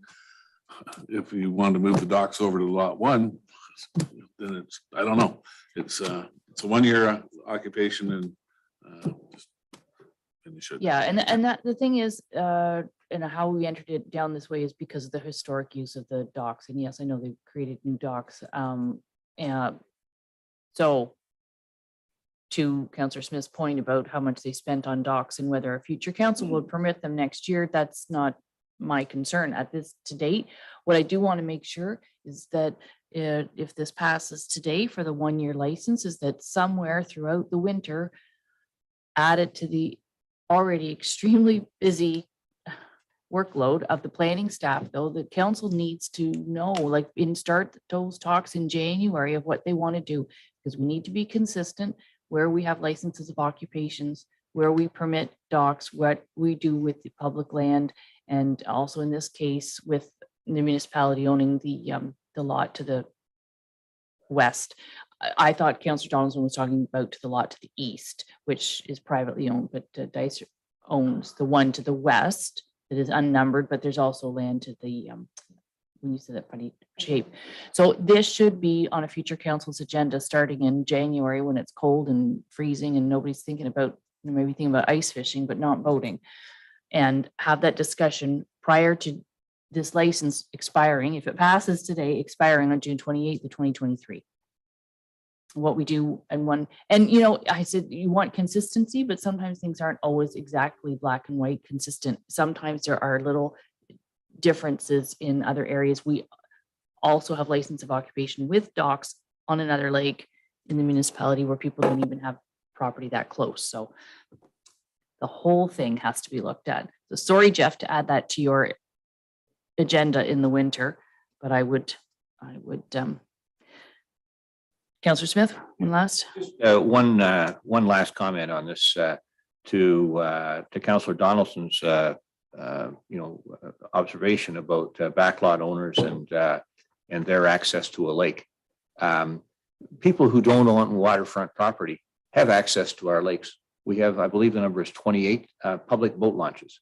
And through those facilities that are available to everyone, they can get into a whole bunch of our lakes when they wish, using facilities that are shared and funded by all taxpayers in terms of their maintenance. So it's very clear how these folks should get access to the lake because they didn't buy waterfront property. If to use a public boat launch, and to provide them a special privilege is just unfair and unreasonable on behalf of all taxpayers. Thank you. So I'd like to say it should be discussed in the winter. There are many circumstances where there are, we'll call them backlots. I know of one on the Squabbie, but they, through that process of creating lots over here, the waterfront lot goes to all of those lots. So it's not public access, it's private access for lots 1 through 10 that go down this little spur of a road. Unfortunately, in this case, and Councillor Donaldson, I think that's what you're referring to, and sometimes on Benor Lake, that like there is an area where all of these lots have access to this lot down here. So nobody can leave anything. You can't leave a chair, you can't leave your canoes or kayaks, which was in the public comment there too, but you can use it. So we're still not restricting the other public access to that lot. It is not exclusive for the docks. If anyone in that area wants to go and put their kayak down there, they could do so. Is that correct, Jeff? To the public, you said you were seeking some direction to the public comments. Per the encroachment bylaw, you're not allowed to leave anything on municipal property. So they couldn't store their boats down there, their chairs down there without. But they can permission use from it. council. They could use it for a swim. Certainly. Carry a chair and bring it down, sit in the chair, carry your kayak down, bring it, Yep. use it. Okay, Yep. I just wanted to clarify that was point number 6 in the public comment there. Yeah, just right, can't I'm leave it gonna- overnight. Right. I'm going to look for a mover and a seconder to see, I know Councillor Smith, where you stand on this, and I'm going to, Jeff, if you, because of the changeover of council and no certainty of how many councillors, or will there, remember, I'm going to ask that you put that on your agenda and your things to do in January. Start reviewing. So I will look for a mover and a seconder. Councillor McKechnie and Deputy Mayor Kennedy. Be resolved that bylaw 2022-72 being a bylaw to authorize the execution of a license of occupation agreement with John Way, is that correct, John Way?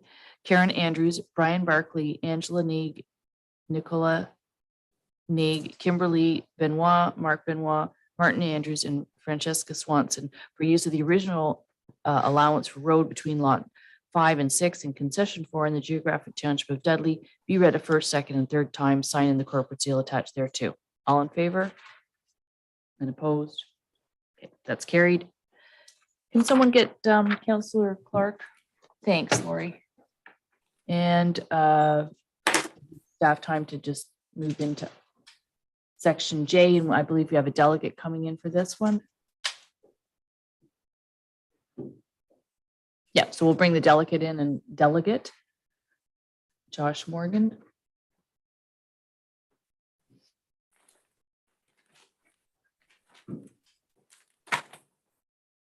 I'm just waiting to, here we go.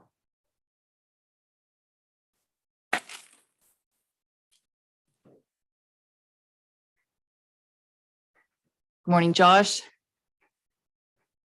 Good morning, Your Worship. Thanks for having me. Okay, so what I'm going to do is start with staff and to go through the proposal for us. Thank you. This is for pre-consultation severance proposal for file D00SV 2022-005. The applicant is proposing to sever one parcel from the existing lot on the subject lands. The purpose of the severance is to create an additional buildable lot for a seasonal dwelling, septic system, and well. For clarity, the proposed consent sketch and key map were attached with the report. The subject property is mainly covered with large forest vegetation and contain an existing single detached dwelling and accessory shed on the proposed retained lands. Pelican Lane and Chandler Drive both bisect the property. There's also a hydro easement which runs across the portion of the property. The subject property exhibits steep slopes with moderate slopes within towards the rear of the property or the proposed severance property, which would allow for a developable envelope on the proposed lot.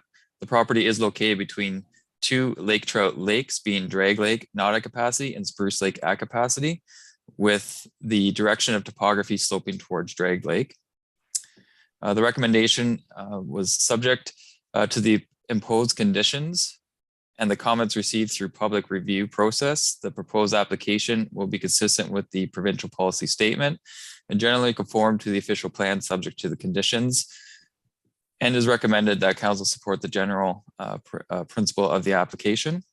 And again, I believe Josh Morgan is in attendance here and can speak further to the application if needed and address any questions.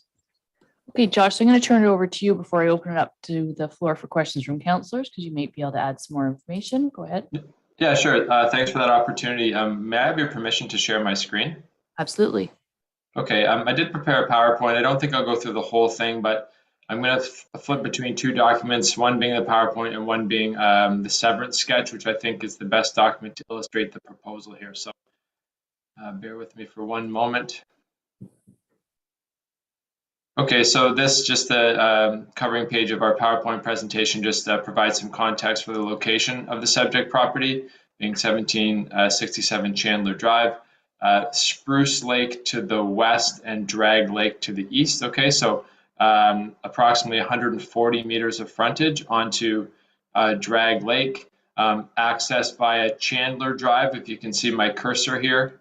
Mm-hmm. And then Pelican Lane is a private road, as is Chandler Drive. Pelican Lane traverses the subject property. Just another image to provide some topographic context. So the property, as I mentioned, has 140 meters of frontage onto Drag Lake, a total lot area of about almost 1.4 hectares, or about 3.5 acres. The northeast corner of the property is developed with a single detached dwelling, driveway, parking area, and private septic system. The remainder of the property is undeveloped, and the parcel that we're seeking to sever is on the south side of the subject property. So we anticipate that if the severance is ultimately approved by the County of Haliburton, that a condition will be imposed requiring that the shore road allowance be purchased along the frontage of the property, which probably provides a good time for me now to flip to the severance sketch. So the entirety of the document or the entirety of the lot that you see here, this is the whole property surrounded in this black line. Retained parcel or proposed retained parcel to the north, with the existing dwelling and the existing driveway coming in off of Chandler Drive. Proposed severed parcel to the south, with Pelican Lane traversing the property. And then part one we've illustrated as the shoreline road allowance, which we anticipate the county will likely be seeking the applicant to purchase part one, as it would increase the area of both the severed and the retained parcels. It's important to note this red hatched line that we've added to the plan coming right through the middle, that represents a 45-meter setback from the controlled water's edge. What we've illustrated here in the southwest corner is an area of relatively moderate slope. So as Chris mentioned, There are areas of the property that exhibit steep slopes. Of course, there is policy and Dysart's official plan, which would not permit development if the entire property within 45 meters of the shoreline is under steep slopes. This area back here is more moderate and generally less than 25% slope. But it's our interpretation of the official plan that the steep slopes restriction or the areas of use limitation, which is a policy reference in Dysart's official plan, applies within 45 meters of the water. Flip back to PowerPoint. Just some pictures here. So a view of the existing residence on the proposed retained parcel here looking onto Drag Lake. A view of the severed lot here on the left-hand side, and this is Pelican Lane here. So the developable area, or the area with less steep slopes, would be to the right of Pelican Lane. The slide is not great. I don't know why I added it other than just to illustrate the area of the proposed retained parcel and severed parcel. So including part 1, we're talking about almost a 0.75 hectare retained parcel and a 0.75 hectare retained parcel, severed and retained parcels. And the lot areas and lot frontages of the severed lot and the retained lot as proposed comply with the zoning bylaw. So I've spoken about the purpose. The property is zoned WR4L, or Waterfront Residential Type 4L, in the Dysart zoning bylaw, and it's designated waterfront residential area by Dysart's official plan. The property is designated rural by the County of Haliburton official plan, likely a very common land use designation for you folks that also, I'm sure, are familiar with the county's official plan. So one of the things that we were asked to submit in support of this application, because it's directed by the official plan that we do so, is called the site evaluation report. So the site evaluation report, which was submitted in support of this application, was prepared by Gord Nielsen of Mikulski Nielsen Associates. And really the purpose of the site evaluation report, there are a couple purposes.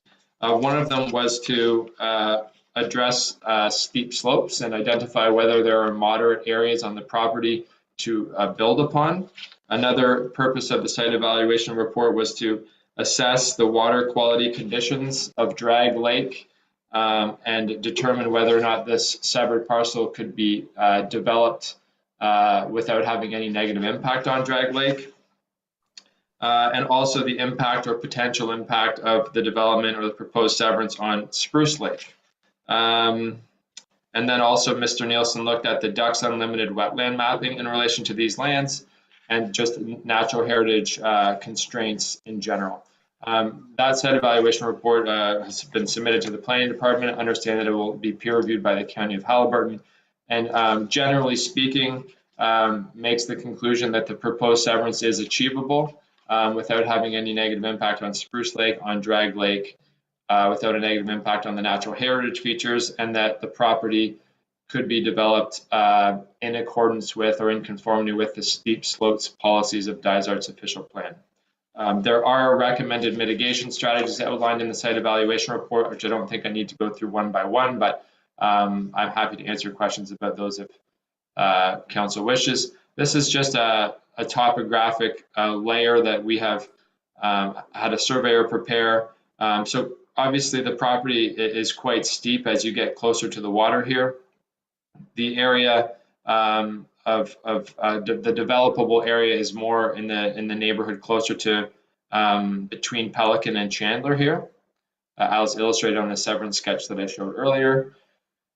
Just in terms of the policy review, so of course we looked at the provincial policy statement, and just big picture perspective here, the PPS does allow for resource-based recreational uses, which includes recreational dwellings or dwellings on water bodies. So the severance of this land would be supported from a use perspective by the policies of the provincial policy statement. The PPS also does permit lot creation serviced on individual septic systems and wells. One of the other documents that we submitted in support of this application was a hydrogeological opinion by Wilson Associates, Mr. Jeff Rether, who's a well-respected hydrogeologist who reached the conclusion that the severed lot and the retained lot are large enough in size to accommodate a private septic system and a private well. Dysart's official plan, I've spoken about this already, just at a high level. So of course, the Dysart official plan requires an applicant to look at shoreline development capability, shoreland development capability, and also the areas of use limitations, which include steep slopes, which is provided for in section 9.1.2 of Dysart's official plan. And as I noted, we meaning myself, a surveyor, and Mr. Nielsen have considered the areas of use limitations policies and are of the opinion that there are areas of the site that you can develop that have more moderate slopes. I'm almost done here. The property again is designated rural by the county. The resource-based recreational development is permitted within the rural land use designation of the county of Haliburton. The county also seeks site evaluation reports, which, as I've mentioned, we have submitted. And I understand, although this is my first time through the severance process in Dysart, that this is just a pre-consultation, and should council here pass a motion in favor of this application, and then goes to the county of Haliburton. So I'm kind of working my way through this process and asking a bunch of questions to Chris and Jeff, because it's my first time with this sort of staged approach. So I hope you can bear with me there. So concluding remarks, the proposed consent application will support a proposed lot size suitable for a modest sized dwelling, an amenity area, driveway, and parking area, and a septic system, each of which would be set back more than 45 meters from Drag Lake. We understand that if the severance is provisionally approved by the county, a condition is likely to be imposed requiring that Part 1, as illustrated on the survey and the severance sketch, be purchased from the municipality of Dysart et al. And it's or my opinion, that the application conforms with the provincial policy statement, the municipality of Dysart's official plan, and also the county of Haliburton's official plan. So that's it for me. I can either stop sharing my screen, or I could leave this image up if you'd like. I'm in your hands. Yeah, I think you can stop sharing, because we have, for council anyway, maybe not the public can see, but we can still see, and the public has now seen. Thank you. You're doing a fine job working with Dysart. It is different in a two-tier system where the county is actually the approval authority, but they look for recommendations from us first. If I could, Josh, I just want to ask Jeff or Chris a question in terms of the purchase of the shore road allowance. Do we make that a condition? It's not listed in our conditions. Typically not. I mean, we can, but sometimes due to the length of purchasing of a shore road allowance, and maybe, meeting the conditions, which at one point was 1 year, now it's 2 years, but sometimes if they take longer, then they may not be able to meet those conditions within the time frame for approval. So it was noted that they are going to purchase it, and then we work behind the scenes on that instead of putting it as a condition. So Josh, if for your understanding, we don't have it listed as a condition, and the county won't make it a condition unless the lot size wasn't correct. It's great that the applicants still want to go forward, but it's better not to make it a condition, because the purchase of the shore road allowance might hold this up. And I don't think it's contingent on the size of the lot or anything else. The development, the proposed dwelling site is so far back because of the topography. So that isn't a condition in Dysart, and it likely would not be a condition at the county. That said, continue on that separate process for the applicants. Understood. Yeah, I did note that shortly before my presentation, and I suppose I just wanted to make it clear that my client is not only willing to purchase Part 1, but would like to purchase Part 1. So whether it's a condition or not is entirely up to the municipality, and we'll follow your lead in that regard. Okay. The other thing is that in terms of Chandler Drive being a private road, is there any condition in terms of, is there a membership? I'm going to turn to Deputy Mayor Kennedy, because he's on land division and I haven't been on for several years now, but usually to determine access, I don't know if the county makes that a condition, that they enter into whatever agreement in a private road. Go ahead. Yeah, just I've seen a couple of them, and it's just a recommendation by the Land Division Committee that the applicant be made aware that there is a private road association or whatever, and that they speak to that association to ensure that they have access to in the future to their property. that's any clearer. Yeah, so it's not a condition again on Dysart's, but because it is not a municipal road, on municipal road, whether it was winter maintained or not, it's on a private road. Jeff or Chris, do you have any comment on the road issue, the access issue? No, Typically, I've seen that just from the council's or the county side. At the that, county. That'd be added in. We could, but typically that's captured up at the county level. yeah, we'll leave it at the county, but I just wanted to speak to it because of my experience on land division and other cases. Any further questions? Councillor Smith, and then back to Deputy Mayor Kennedy. Yeah, thank you. And I guess, Jeff, first, I was curious as to why the site evaluation report doesn't get distributed to council so that it becomes a public document. Well, that's a good question. We can distribute them to council going forward if that's what council wants. Has it been included in this report today? Chris, do you know if it's been included on the agenda today? No, it hasn't. Typically, Okay. we haven't done that in the past, but if council would like those carrying forward, we certainly can do that. Well, apparently, again, haven't seen it, but apparently it provides, much of the justification in support of this application for severance. And so it's hard to make an assessment without actually seeing it. Madam Mayor, I often take a view that things are the way they are for a reason. And when Drag Lake was developed, this lot was made a certain shape and size because of the natural topography. And a previous owner built, their cottage in a particular area on the lot because of the natural topography. And even in my short time on council and time with the Committee of Adjustment, there's been a rafts of applications for people looking for exemptions around rules because of the nature of the topography of their lot.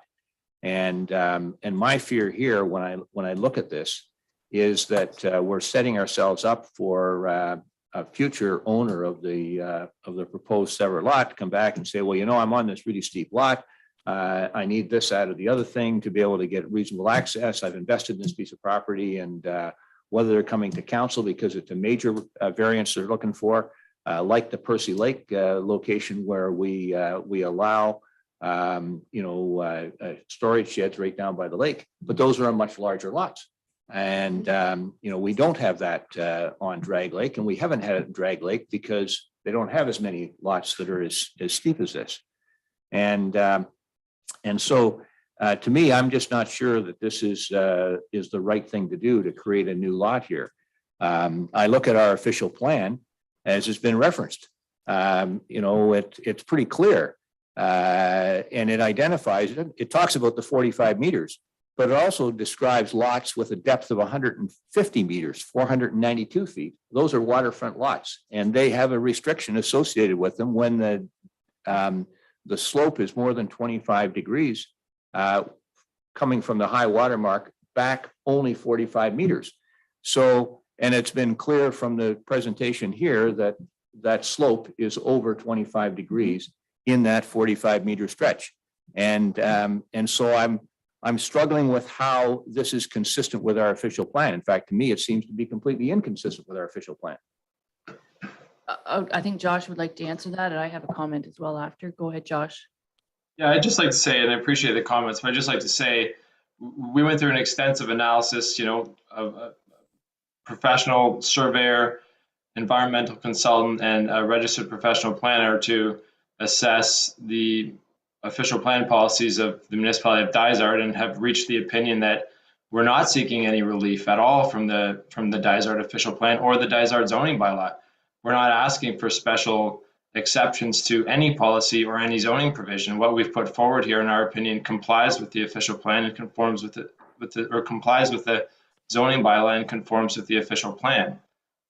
So, I'm happy to answer specific questions about steep slopes. I also note that one of the conditions, the proposed conditions that Mr. Orzon has brought forward, requires, I don't know what the term is, Chris, it's a site plan or a site layout plan, which must confirm that the steep slopes policies are being complied with. So I not only am able to say that we're complying with it, but there will be no severance and the conditions cannot be satisfied unless we can show you in black and white that they have been. So again, we're not asking for relief here.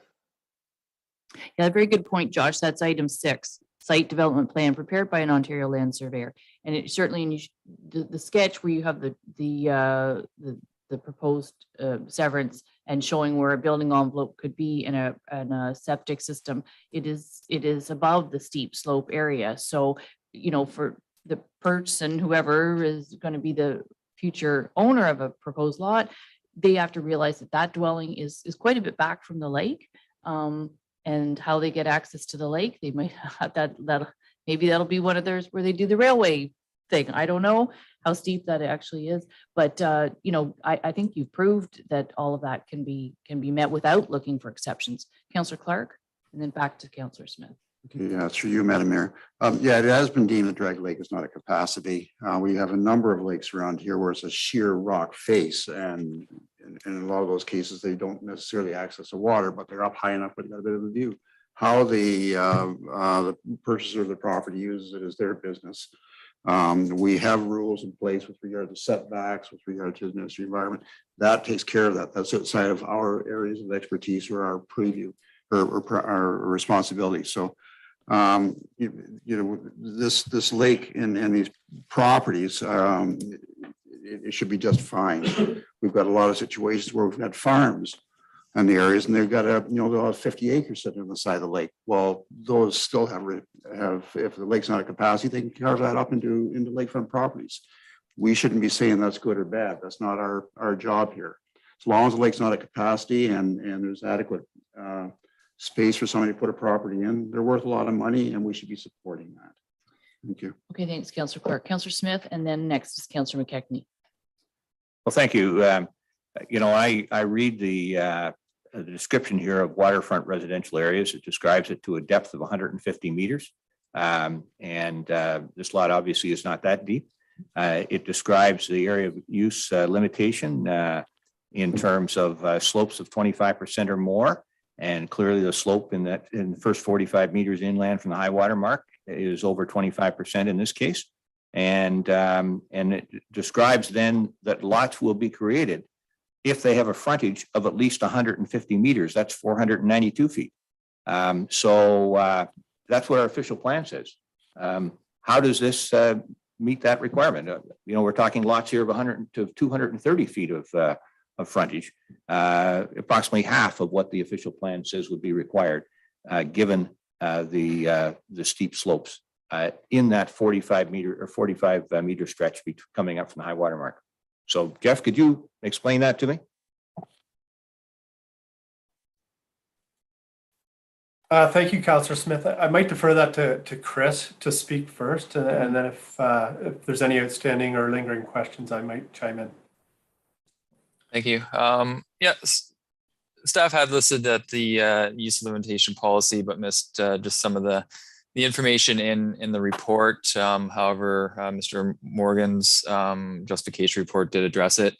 Staff can confirm the applicant had included the steep slopes in the site evaluation, which will be subject to peer review. If it comes out of peer review that the property is not developable or there are further concerns, then that would limit, obviously, or, you know, we would consider that peer review and consider it from there. But the plan justification report did address the steep slopes as well. Based on the information provided, staff did add the conditions to include that the site evaluation report be peer reviewed to confirm the developable area of the steep slopes.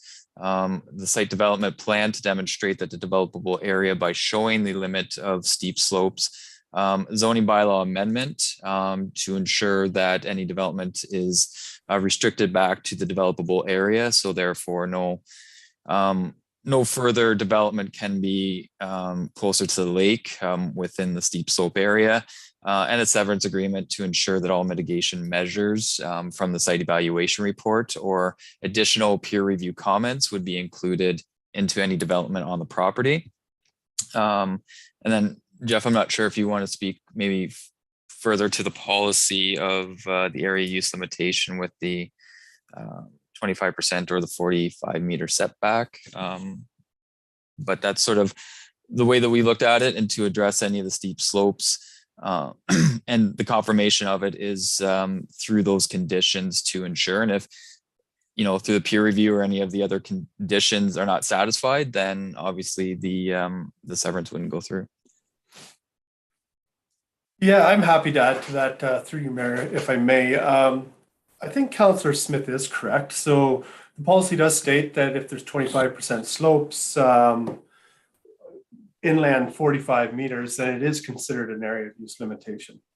So having said, and he has outlined the minimum frontage and area requirements required by the official plan. If that is the case, in this instance, the applicants have provided some justification that notes that this is a developable lot. So they've done some studies.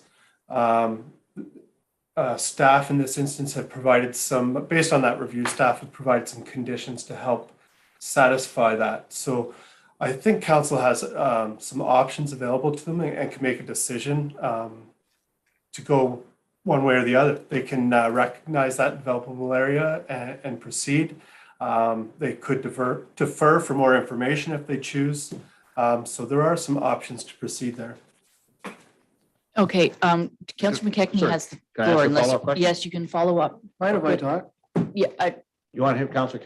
yeah, I think I think Councillor McKechnie should take the floor, and then I'll go back to you. Yeah, I think Josh and our staff have looked into this quite adequately, and property looks to me like it's developable, and it also they've got all the conditions in there. Chris and Jeff have, so I have no concerns about this at all. I think they've done a good job on it. Thank you. Okay, thank you, Councillor McKechnie. Councillor Smith? Thanks. So, and again, maybe to Jeff, I don't know if we're prepared to override the official plan in this case, which is the recommendation. Does that mean that take all those big lots up on Percy Lake? If somebody is buying those lots and decides to build their cottage to one side, can they come along later and submit an application to do a severance? Those lots were developed consistent with our official plan, having that large frontage, something in the range of 150 meters or more. That 492 feet. If we say, well, look at we'll allow you to sever those and turn them into two lots. They can't be severed. It's a plan of subdivision. And there's no plan of subdivision for Drag Lake? No, not for this area. You know, So it's completely different. well, it's not completely different. It's again, operating in a fashion that's inconsistent with our official plan. Well, I disagree. And I also think that the conditions laid out from our planning staff, clearly the applicant still has a lot of work to do before this lot is actually approved for severance. Deputy Mayor Kennedy? Yeah, I think that what they're proposed here probably meets the rule of law, doesn't meet the spirit of the law. I'd like to see when the applicant comes back as to what the modest development actually is on this property, and is to alleviate some of the concerns of our staff, is a site plan agreement and an option to add to this that outlines some of the concerns that have been raised here today that may just, I don't know if that's a site evaluation report or if that's. I believe that's. Oh, it's in item there? I 6. missed it. I'm sorry. Well, I'll go to staff. That's item 6. There's, It is. uh, a Is site- it six? Sorry to interrupt. Yes, that's correct. So we do have a condition of a severance agreement, as well as a site development plan, which will be done by an Ontario land surveyor.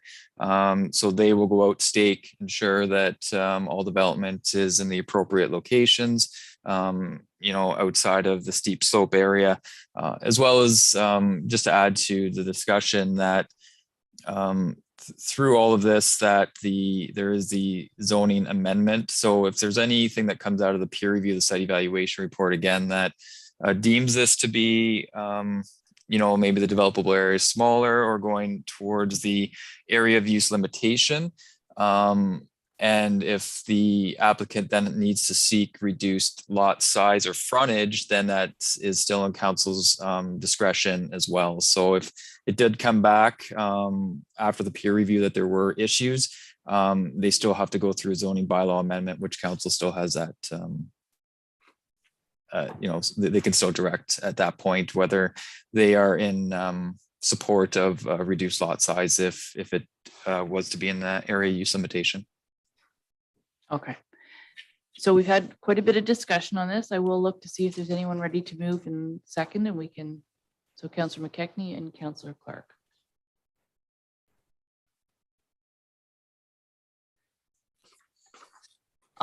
Be it resolved, so yeah, I said Councillor McKechnie, Councillor Clark. Be it resolved, the council supports the general principle for file number D00-SV-2022-005, lands of Brown, Rainier, sorry, how do you say that?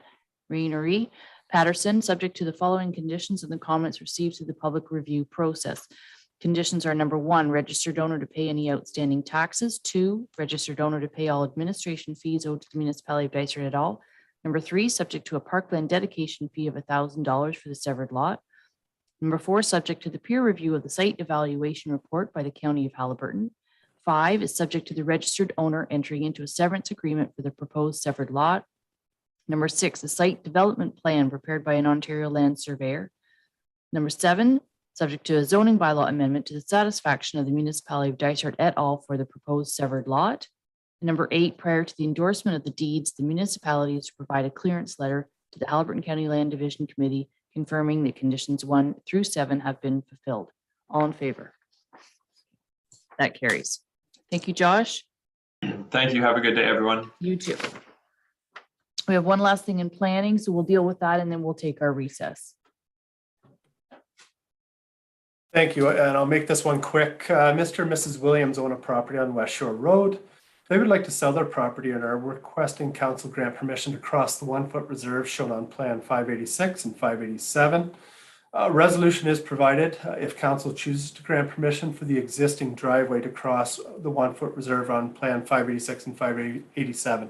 And furthermore, I should note that the permission is to grant permission to cross the 1-foot reserve where there's already been an entrance permit provided in 2005. Okay, thank you. Any questions on this one? No, perfect. Okay, mover seconder then. Councillor Smith and Councillor Wood Roberts.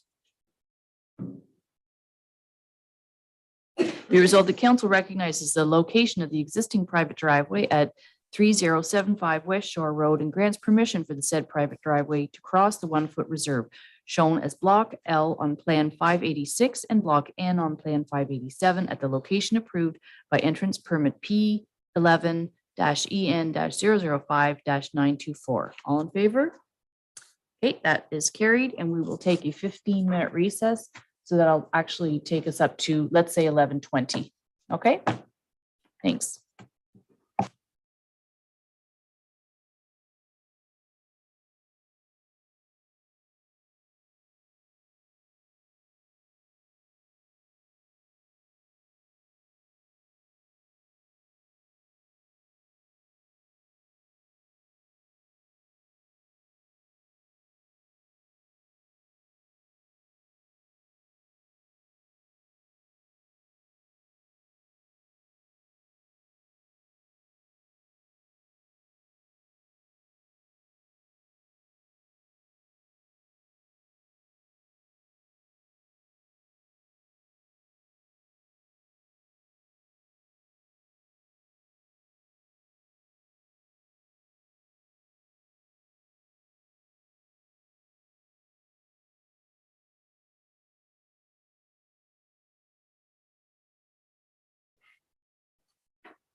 Okay, so we're back in session. And we're at item 7, which is under Public Works, is the bylaw for the speed regulation on Bitter Lake Road. Any questions on that? Let's bring the bylaw forward after discussion. So mover and seconder for that, please. Councillor Smith and seconded by Councillor McKechnie.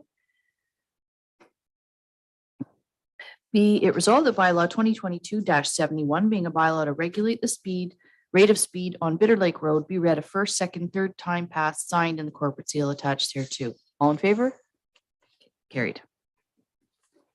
Next is under finance. Barbara, if you want to take us through these 2 items. Oh, you're on mute. Barbara, you're on mute if you wanted to speak. Okay, so we have here section 357 write-offs. Total municipal portion is $183.56. And all the properties are due to demolition. Okay. Mover and a seconder for this. Councillor Wood Roberts and Councillor Donaldson.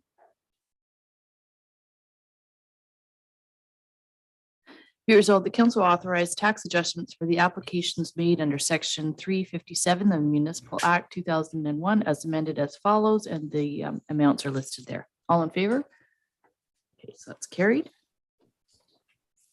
And the bylaw for the reserve and reserve fund policy.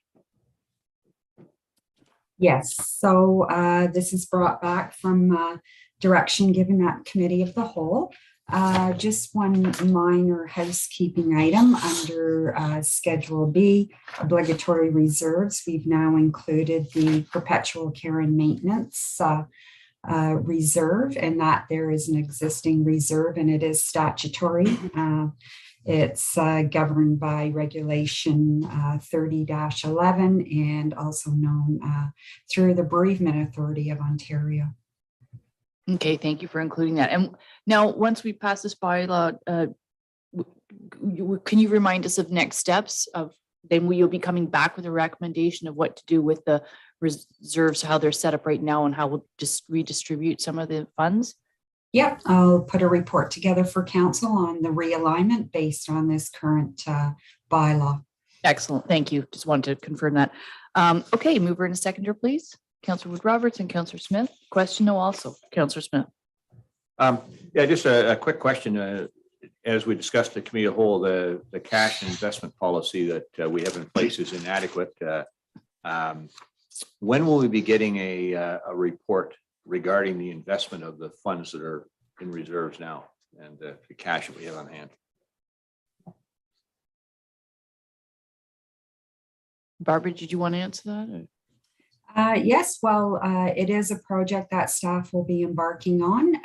As far as a timeline, I do not have a timeline at this point. As previously mentioned, we're also looking at rewriting the cash and investment policy as well. So looking to align the current investments with that policy. So we will come forward in the next little while. Yeah, there'll be a report coming forward. Yes. As far as a definite timeline, I cannot commit to that. That's fair. Point. Yeah. Okay, so I did have the motion on the floor to move or seconder, and I'll call for the vote. All in favor? Okay, so that's carried. Thanks. And next we'll move through administration. The first up is the appointment of an interim fire chief and an interim deputy fire chief. Tamara's not with us today. Anything to add, Mallory, or? No, I wasn't present for the interviews. I believe Yep. Deputy Mayor Kennedy, were you in there for that or? Yes, it was. Yeah, and I don't know if you have anything to add. The report explains it pretty well, but yeah, I'll defer to that. Yeah, the candidate Chumley, an excellent background, and he's been associated with the fire department for a long time, and applicant Isles for the deputy position, fathering and great and grandfather's footsteps, and I think it's nice to have a young fellow that's taken up the challenge of trying to move up into that position, even on a temporary basis. I think it's going to give some good background. Excellent candidates, I believe. That's great. Well, thank you for being on the interview committee. So this bylaw is to appoint these positions. So Would you like to move that? Moved by Deputy Mayor Kennedy and seconded by Councillor McKechnie.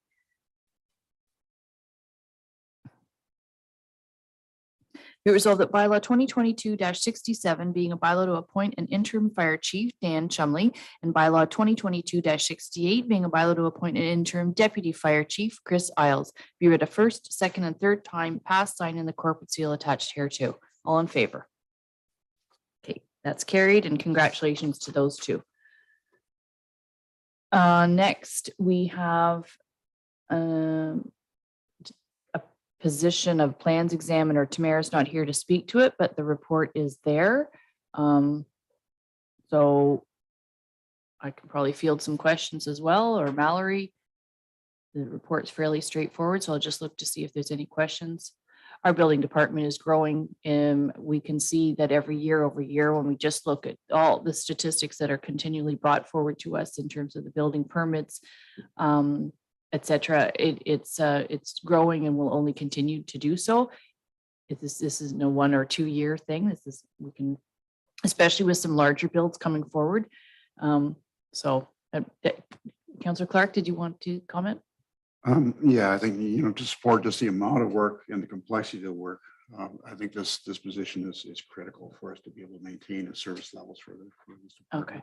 And Barbara could also, if anyone has a question to do with the financial impacts, we've looked at this, that we could be hiring in the 2022 year without any budget implication, I believe. So maybe I'll just ask to Barbara and then to Councillor Smith first. Barbara, did you want to speak to the financial impact? Yes, thank you. So this is actually, I just want to back up a minute. This is actually a position that is existing within our staff complement. It just hasn't been filled as of recently. And as far as the budget impact, definitely the increased level of building activity and revenues certainly can absorb the cost of staffing. I think the change is also the deputy chief building official that has not been included in the job description before. And in terms of continuity and, so that portion of the role and responsibility of the job has changed, is included. It wasn't there before. Councillor Smith. Thank you. Just to clarify, I know our building permit activity 2021 was 60% higher, a full 60% higher than any previous year. Obviously we entered the year with the staff that we have in terms of the positions. The report here in terms of financial impacts suggests that there'll be no budget allocation issues for 2022. Assuming that, our building permit, you can never forecast the future, but assuming it continued at current levels, could you say that same thing would be the case about 2023, that, we'll be having this position in place for a full 12 months. Will the building permit revenues be sufficient, assuming we continue at the same current level to fully fund this position? Barbara, that question was directed to you. I was just trying to unmute there, sorry. If the trend continues upwards, I do believe that the building department budget can absorb the position on a full 12-month basis. Mm-hmm. Deputy Mayor Kennedy? Yes, not just the position, it's also the redundancy that we need in that department in case something happens. It's a mitigation strategy that we have somebody that's in some depth to that department in the case of something happening unforeseen, that the department will carry on with a senior manager in position to make sure that things run smoothly. So it's not just job pressure, but it's the other side of it as well. Well, absolutely. I think the second paragraph in the summary sort of captures that it is strengthen the department in terms of having a backup for the CBO and a dedicated person to manage plans examination process, which is becoming increasingly complex even at the residential level, which I referenced the large builds that we will have coming down the pipeline in 2023, but even just at the residential level, when someone's building a 6,000 square foot cottage. Councillor Smith, one last? Yep. Yeah, that's all good and important. But, from a ratepayer point of view, people want to know this isn't going to cost them. Nope. And the point is, and I think Barbara said it, maybe not as explicitly as I might like, but at our current levels, we can afford this out of our building permit revenues. That's the important thing, that this isn't going to, as I said, fall to the ratepayer in terms of creating a deficit. And we can never forecast the future. If the economy goes south, then we, we'll deal with that. But we have some reserves in the building department, based on record volumes and so forth. And, all of the other stuff is good, but finances are in order. Thank you. Yep, absolutely. Councillor McKechnie. I just want to make sure that Deputy Mayor Kennedy's point was made. The position is for backup in case something does happen. We got somebody there who can step right in. The building department needs some leadership at all times. And we, you know how hard it is to get somebody today, especially. So, I mean, that's a big part of hiring this position, not for the workload, of course, but the backup is so important. Okay, yeah, so I will look for a mover and a seconder for this. Councillor Donaldson and Councillor Clark. Here's all the council approved the creation of a deputy chief building official / chief plans examiner role within the building department at band 8 of the non-union salary. All in favor? That's carried. Road naming bylaw. Just excuse me. I don't know, is that I'll Valerie? speak to this. Thank Yeah. you. So this is just our 2022 road naming bylaw. So there's 2 new additions, Black Bear Trail and Quicksilver Drive. So this is our bylaw to adopt those additions. Okay, Yeah. so mover and a seconder, please. Councillor Clark, Councillor McKechnie. Be resolved that bylaw 2022-69 being a bylaw to provide for the naming and renaming of all public and private roads within the municipality of Dysart et al. Be read a first, second, and third time, passed, signed, and the corporate seal attached here too. All in favor? Okay, carried. Next is the Joint Compliance Audit Committee for the 2022-2026 term of council. So I'll speak to that. So Yep. the purpose of this report is a few things. So one is to appoint our compliance audit committee and the terms of reference, but also to delegate authority to staff to directly present bylaws if we're appointing new members or alternate members, but also to appoint an auditor if there is an audit required.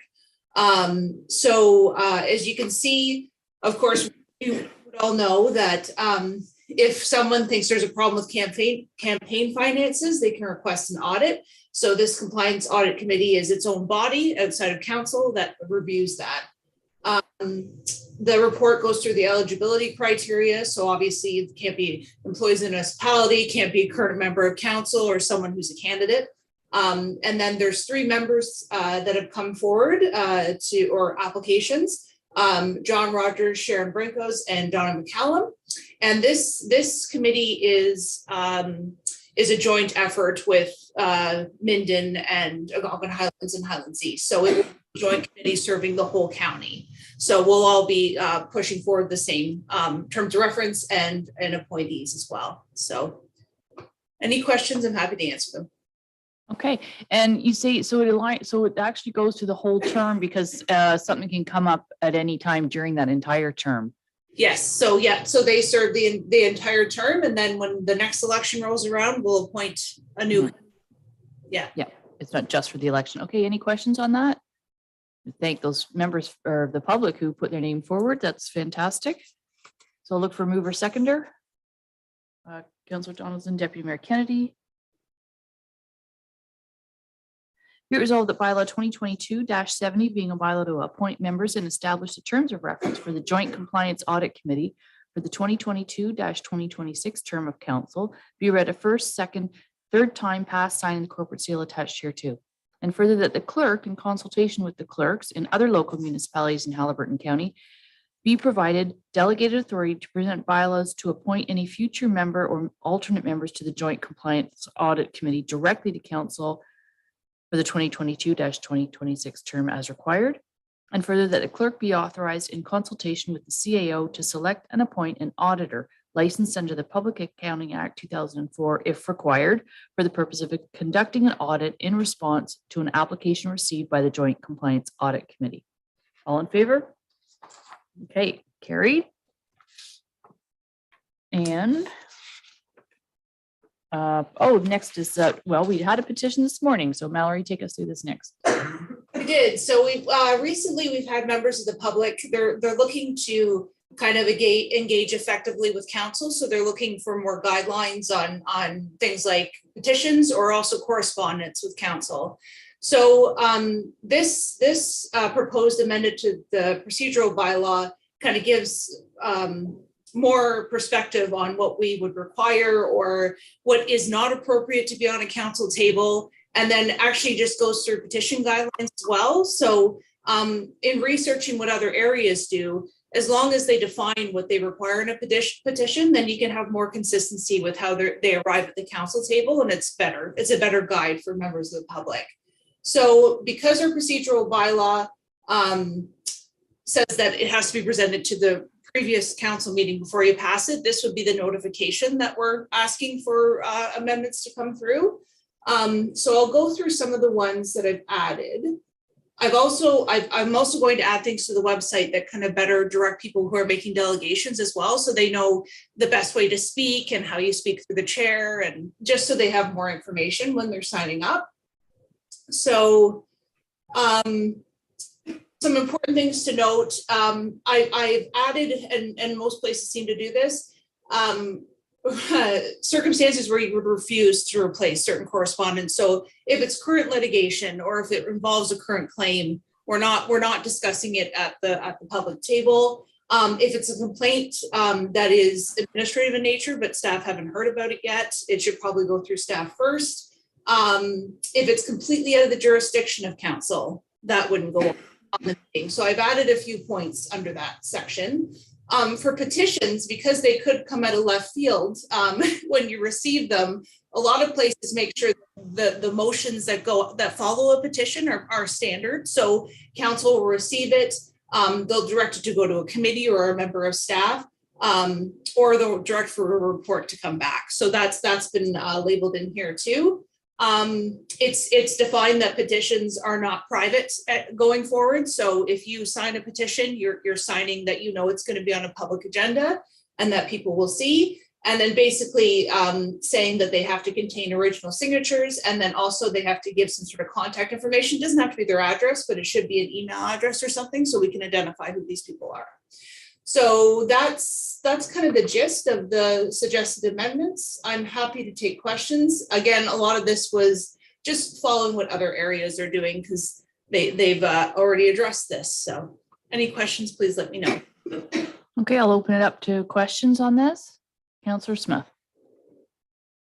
Yep, thank you. And Mallory, thanks for putting this together. I think it's a good step forward in terms of establishing clarity around a process and helping people, get more engaged in the activities of our local government. One question, a really concern I had is the plan or the proposal here to publish not just names, but signatures and contact information, on our website. And I can understand the importance of collecting that as part of the petition. But once we receive it, before we did something like put it on a website, we'd have an opportunity to redact that, if you like, and maybe just show the petition and the names of people that signed it, but leave off the other information. What would be the reason that you didn't take the approach that I'm suggesting? So in the past, I have redacted, but if you define, what I've seen in other municipalities is that they define in their procedural bylaw that if you want to put your name behind a petition, you're waiving your privacy, and you're standing behind what you say, and you say, this is who I am, this is where I live, and that's the relevancy to the petition a lot of the time. And I believe in this cause. Petitions also are available for review by the general public. So it becomes a public document, just as someone who writes a letter into council. So this was a standard practice elsewhere. Council's allowed to say that they would rather that we continue to redact. It does take staff time to redact and so on, especially petitions. So I think that's why other areas who frequently get petitions say, you're putting your name and your signature behind something. It's defined in our procedural bylaw that this is how we handle petitions. So it in its entirety is going on our agenda. So that's a standard practice. I'm open to another thing that I've done is that I'm kind of directing people towards our petition document. And it actually includes that disclaimer at the bottom that as per our procedural bylaw, this information is going to be on our public agenda. So, but again, it is up to council. I'm just kind of following what seems to be standard in municipalities in Ontario. Okay, before Councillor Smith, yeah, because we had the one today, which had the names on it, and we had one not that long ago from the Haliburton by the Lake Property Association, which was all redacted. So I think having this consistency is good. And I also think that if the only thing is some people want, like, I don't have a problem with the name and maybe even an address, but when you get into like phone numbers, or I don't know how much information, but they need to know that whatever the person who's creating the petition, however many lines across that they're requesting that is public information. So maybe you don't want, go ahead, Mallory. Yeah, I was And then just John, gonna say that I think the way it's done this way, because the spirit of a petition often, if it's a petition for council, is that it's being created as a public document. So you're creating it knowing that it is going to be a public facing document. So I believe that's the intention behind why procedural bylaws often say that, what you sign on a petition will be public, and we'll know how, what you stand for and what you believe. Previously, I was redacting everything because I hadn't looked into what other municipalities were doing. I do understand with at least putting people's name behind it, because you're putting your name behind something you believe in. It's almost like writing a letter yourself, right? Rather than taking out all of your information. And I do think for some councils, they want to see who it is or some sort of contact information so that they know if people are signing it who have a connection to the area or not as well. So they want to know if they're local residents or if they're residents of a road or so on. So yeah, but it is entirely up to council. That was just following that seems to be standard practice. Okay, Councillor Smith, comment? Yeah, thank you. I appreciate the background and interested that some other municipalities do make that information available. I'd like to propose to council, though, that we redact the contact information, particularly the email address. There are so many scams out there with people, from places like Russia and China and so forth, getting email addresses. And we say we're going to post those on our website. I've had an experience with a local association here where names and email addresses were published on a website. And those criminals on the other side of the world use those email addresses to try and commit a fraud, to try and basically steal money from people whose email addresses they got. And as counselors, the warnings you get from the county IT staff and the tricks they try and get you to click on a link and so forth. There's a lot of bad people out there. And so for us to simply make the effort to redact things like email addresses and phone numbers so that, anybody can see the posted document and see the names on it. And if they wanted to come in here, physically come in here and inspect the list and get contact information to potentially contact people, good, do that. But to put it on our website where it's available to anybody in the world, to me is really discouraging the public participation process. And I think we should take every step we can to avoid that. Okay. So, thank you.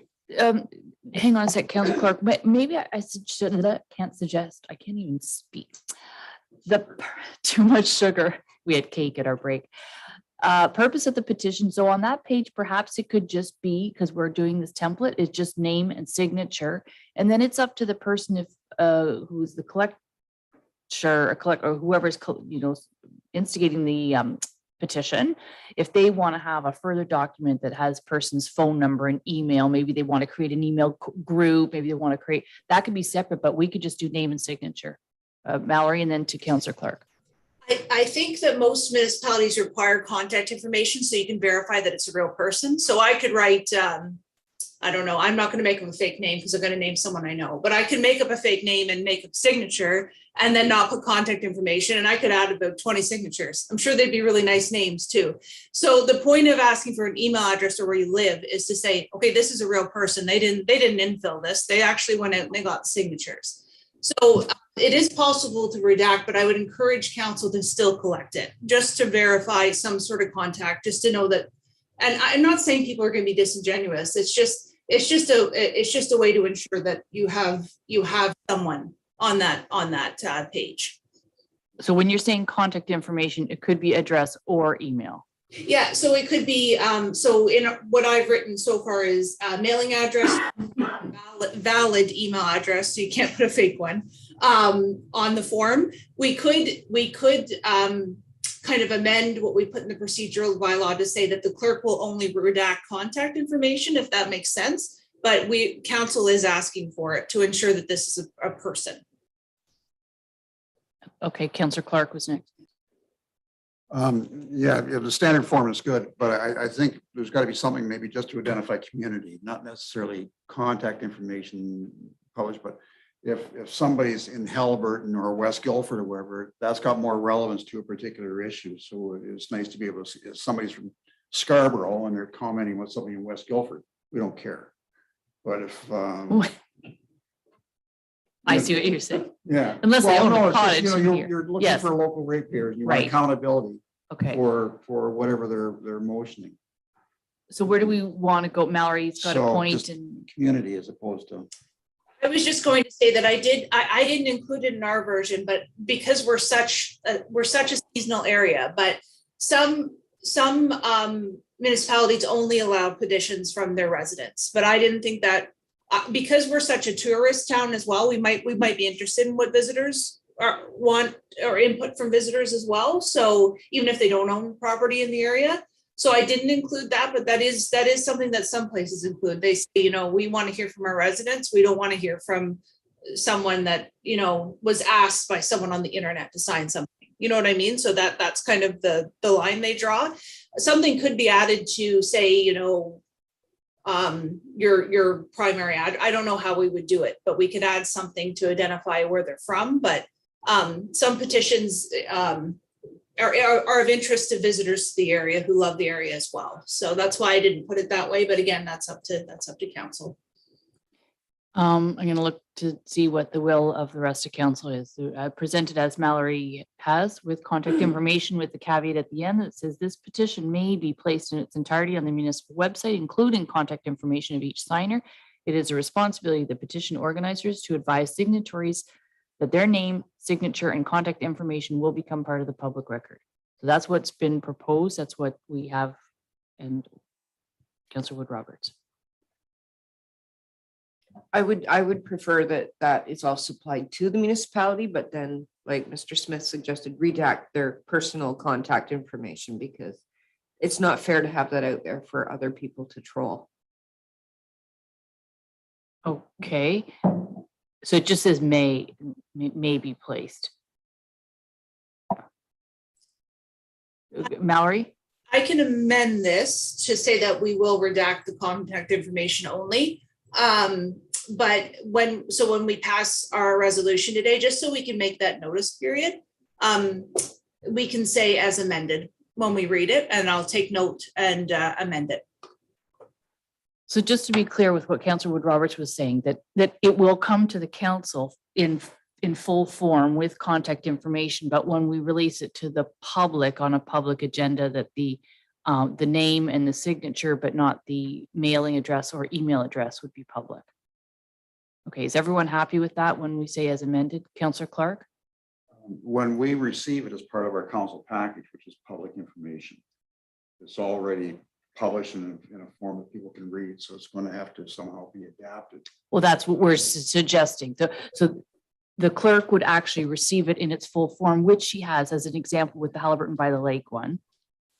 That was received in a full form, but public information was redacted. She mentioned it takes staff time to do that, especially if you had a petition with 252 signatures or something like that, which could happen at some point. But it's would not go on the website or be on the public agenda. The mailing address or email address would be redacted, which takes work, but that's what we're preferring. So as amended. Okay, I think that's captured everybody's comments. So I'll look for a mover and a seconder. Councillor Clark and Deputy Mayor Kennedy. Be it resolved that council accepts the proposed amendments to bylaw 2024-04 as amended? No. Yeah, so you can still read it, and then at the end where it says as written, you can say as amended. Yeah. Do you want me? Thank you. Is that easier? No, I've got it there. Okay. Be it resolved that the council accept the proposed amendments to bylaw 2022-04, being a bylaw to govern the calling in place and proceeding of meetings as amended, and that council, as per section 21 of the procedural bylaw, gives official notice of the proposed amendments so that the bylaw may be brought forward for adoption at the July meeting of 2022, in July of 2022. All in favor? Okay, so that's carried.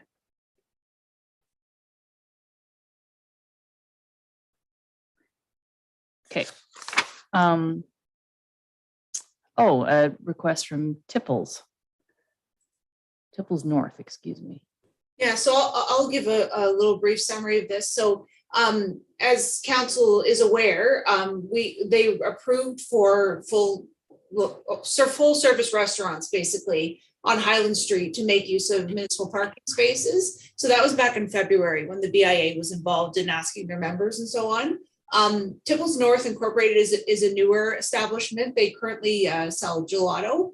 And they're looking to kind of expand to possibly sell cocktails. They're in the purpose of applying for a liquor license as well. So they're coming forward now to request if they can use 2 parking spaces in front of their shop. And this is coming back to council because it's not really the same category as the original approvals, and it's coming after the February approvals as well. So just curious on what council would think. Obviously, if council did approve it, it would then go through the staffing, like the organizational process through staffing, and we would ensure that it meets our safety requirements and everything. But looking for council's take on it first before we go any further. Okay, open it up to the floor for Councillor Clark is first. Yeah, I'm a little confused with this. We allowed some parking spaces last year because because they were not allowed because of the COVID implications for a lot of the stores, and we extended it into just this summer to enable some of the businesses to recover. So I think this is a little different request than what than the traditional spots we've allowed.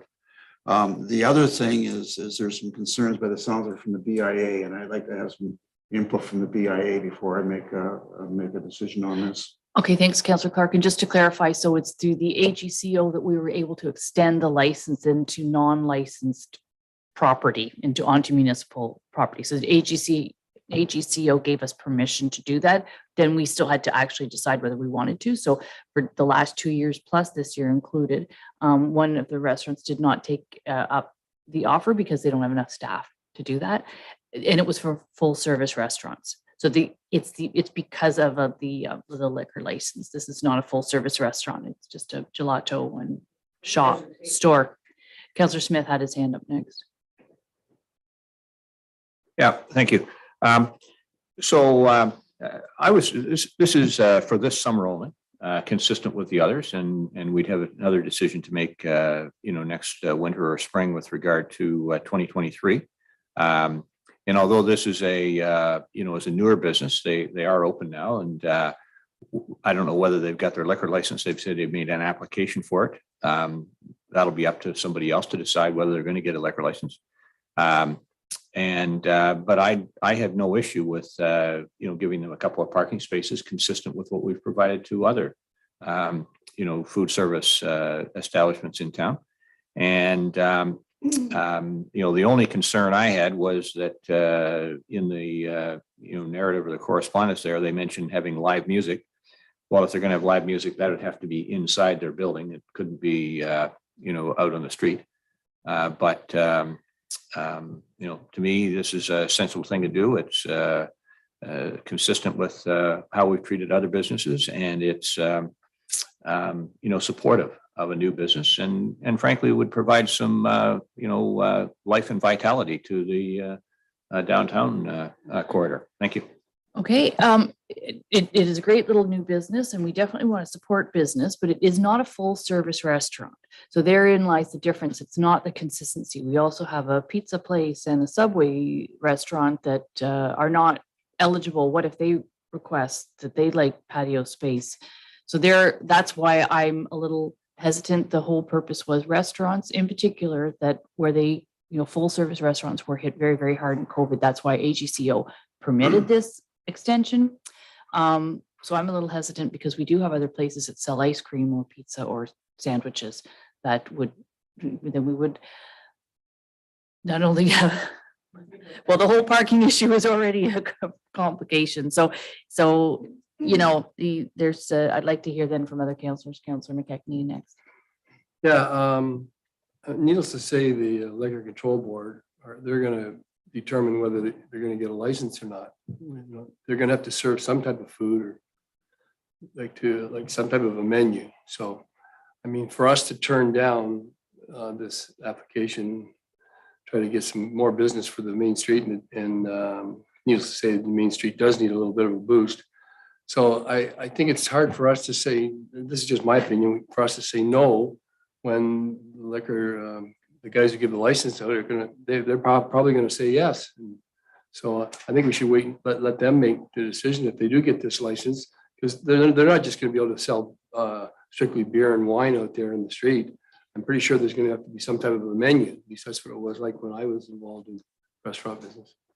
Yeah, they don't have their license now, so then they aren't a full service restaurant. Yeah. So Well, I'd rather go the other way, like let them be a full service restaurant, which I don't see that they have space to do. And then if they do, then they would. But couldn't they serve, like if they don't get their license, couldn't they continue to serve what they're planning on doing right now? Well, yes, but then that's my point is in order to be consistent, how is that fair to the pizza place, the sandwich shop, and the other ice cream shop? Did they apply for? No, they patio haven't, outside? but they would under our resolution from from 2020. In the background information, if you read the report, be it resolved, the council authorized full service restaurants on Highland Street to make use of parking spaces and or private property for restaurant patio extensions in 2022. So, but that's our resolution for this year. So it was done in actually 2022. It's not a full service restaurant. So I guess we might have to go to a vote on this one. Go ahead, Councillor Kennedy. Yeah, Deputy Mayor. I have confusion on full service restaurant too, because we were approved a Cozy Corner to go on the main street, and even though they decided to go in the alley, but they were approved to use 3 spots or 2 spots on the main street. And Councillor McKechnie, we were never received an application from the other vendors on the main street. So I'm of the opinion 1 year, 6 weeks or 7 weeks, whatever it is. But I think we need to revisit this whole thing again, another one. Going forward, I don't. Okay, so within our package, I haven't heard from Councillor Donaldson or Councillor Clark, I guess.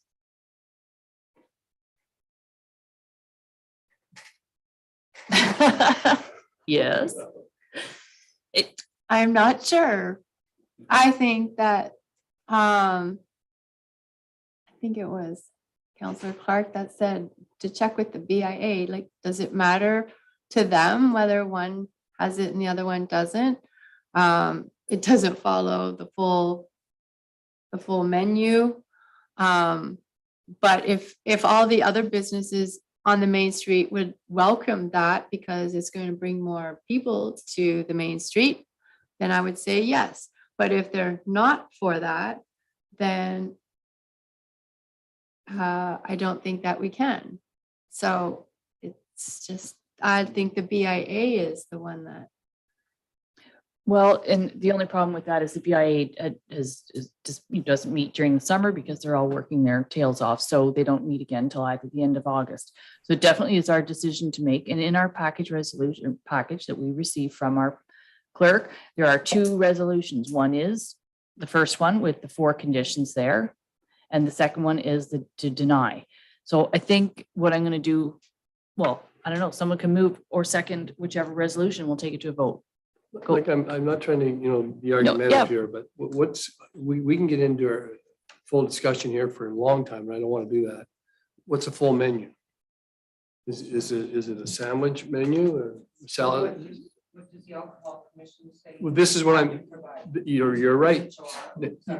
Exactly. Okay, that's what I'm saying. That's what you just said right there. That's like we could grant them the spots, but needless to say, they're not going to get the big thing is that they want is this liquor license. But they're not going to get the liquor license unless they make sure that they have a proper menu that they're going to approve. So before I go around the table, Mallory, the request is to make use of parking spots. This would be regardless of whether they got permission from AGCO this summer or not. This is for as they are existing right now. Yeah, Serving so gelato.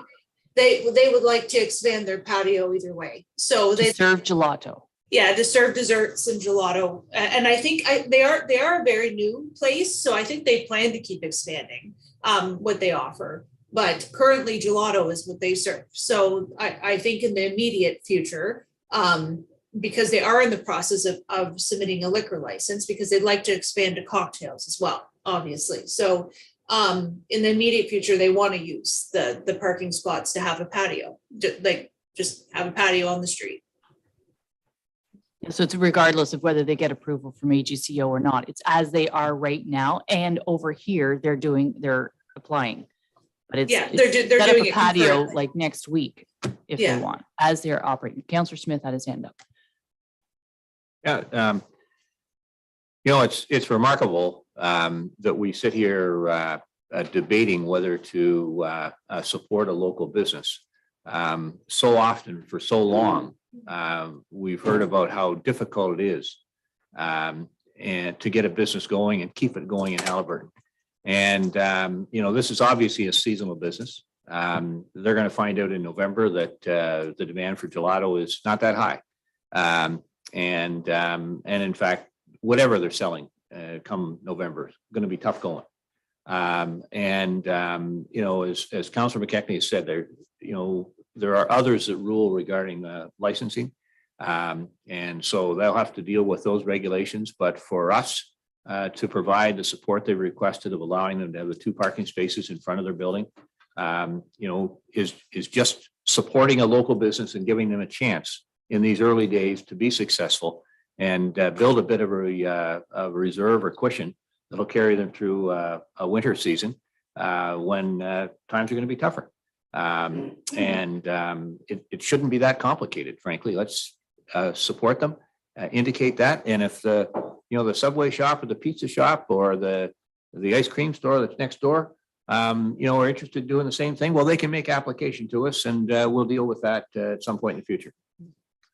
Okay, we certainly have sometimes you never know when an agenda item is going to come and take on, but this is what our job is, and 7 people sit around the table and to discuss. And we know whenever we make decisions, they are not just for the day, they're, for continuance. And I go back to my comments that I'd said earlier, is that there are other stores, shops that sell things like that. And I don't think they ever thought that they could apply. And so if we pass this today, I'm going to caution council because it will go to a vote and I know how I'm voting. And so I would caution council, because what are you going to do when you get the next one and the next one? We want to support business. Believe me, I tried their mango gelato. It was delicious. I will support that business. But part of the thing, we've had an ice cream shop just down the road forever and ever. People walk around. We have park benches. We have the Cenotaph area. We have Head Lake Park. You get that type of to-go item. They actually do have a beautiful couch and chair inside this little restaurant or place, Tipples. So caution what you do today. You don't have requests in from other restaurant or the other establishments because they didn't apply under what we passed for the last, now this third summer. So who had their hand up next? Councillor Wood Roberts, Councillor Clark, then Councillor McKechnie. I'm just going back to what our resolution was, authorize full service restaurants. So you have to decide what is full service and does this qualify as that? Okay. Councillor Clark is next. Yeah, just to support Councilor Wood Roberts. We've established a precedent based on a full service restaurant. And if we, I think there should be a condition on here. If we are going to approve it, it's got to be based on them taking that step or being recognized as a full service restaurant before they're allowed to do that. But the other thing, though, it goes back to what I was saying about the BIA. Is this in the interest? Like, there's a lot of other shops other than restaurants trying to get people to park in front and go in and shop. Is this going to add benefit to the businesses on the main street? And that's where I thought it was important to get the input of the BIA. If they're complaining that we've got too many parking spots blocked off and customers can't get to them, there's more than just 4 restaurants or 5 restaurants trying to do business. So, you've got to be somewhat consistent or balanced in terms of how we're looking at this. Okay, thank you for your comment, and Councillor McKechnie's next. Yeah, I guess I'm jumping ship here, but I think if this was April or, March or April, when we could really hammer out maybe a new policy or something like that in regard to establishing, what a full menu is. So maybe we should just tell the people that please reapply to the next council, because they'll probably be addressed, like describing what a full menu is. But I think, they're going to go ahead and get their license, which would be a big part. And then when they give us their menu, if that's a full menu, they can probably do it next year. So I Okay. apologize for being on one side of the fence. I just jumped to the other side. Well, that's fine, and that's what debate's about. And also, no one is denying and to want to see the success of a business on our main street in the village of Halliburton. Like, that's unanimous right there. The other thing we haven't taken into consideration is the financial impact of losing 2 parking spaces. So just keep that in mind. Councillor Donaldson, did you want to weigh in, or I'll just do a show of hands. So who are in support? Who is in support of granting the use of 2 parking spaces? 1. Change, and who is going to deny the request? All right, so then I'd need a mover in a second or two, and I'll read the second resolution. Someone want to move and second that? Because I just did by a show of hands. It wasn't technically so Councillor Clark, and seconded by Councillor Wood Roberts. Be it resolved that council be it resolved that council denies the request from Tibbles North Incorporated to use municipal parking spots for patio space in 2022. All in favor? Okay, so that's carried. Mallory, in communication back to them, if they weren't watching this agenda, which they might not be, can you express to them that we wish them well, and that when they are a full service restaurant, and if the municipalities in general are permitted to extend those licenses into 2023, that they should apply for next year? Okay, we don't know that AGCO will continue that. Okay, thanks.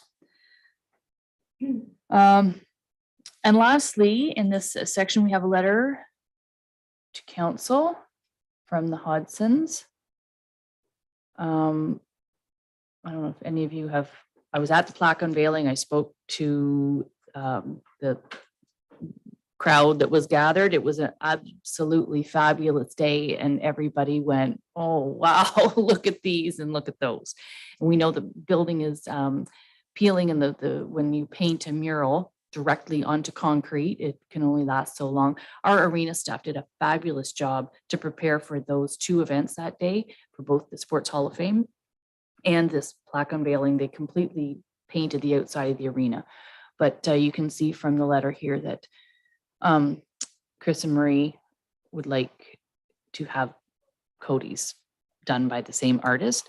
I believe we've checked with our procurement policy and that it would be okay, because we've already gone out for RFP to, if the artist can do that. And the resolution in front of me which it wasn't included in our package, suggests that we forward this request to the Cultural Resource Committee for further review as per policy 40. So this council, we can make a recommendation today for it to go back to Cultural Resource Committee to be reviewed and discussed. They make a recommendation back to, well, you know, that's why we have public art policy and we have a committee that's very dedicated for that. So go ahead, Councillor McKechnie. You're saying that they could turn down the Hudson's request? They likely wouldn't. I've already talked to some members, and in fact, Chris was there that day. But they would just ensure that it was how the artist is commissioned and how everything is done. Can you just look at the wall, look at the left, look at the right? Oh, yeah. But it does need to be filtered through the Cultural Resource Committee. Mallory? I believe the Hodgsons have already been talking to some members Yes. of Cultural Resources, so they're already in conversation just to figure out what the next step is. So it comes to council for the permission to proceed, but they already know the Cultural Resources will review it as well. So just for council's background on it, of what's going on. Okay, I saw other hands. Councillor Smith? Yeah, I'd support referring this to the Cultural Resources Committee because it's not just about the Cody Hodgson, can't call it painting there, but image, because there are others. And just because your family can afford to put up, $30,000, whatever it turns out to be, to improve that image, what about the other athletes? They may not all come from families, and we can't predict, the future.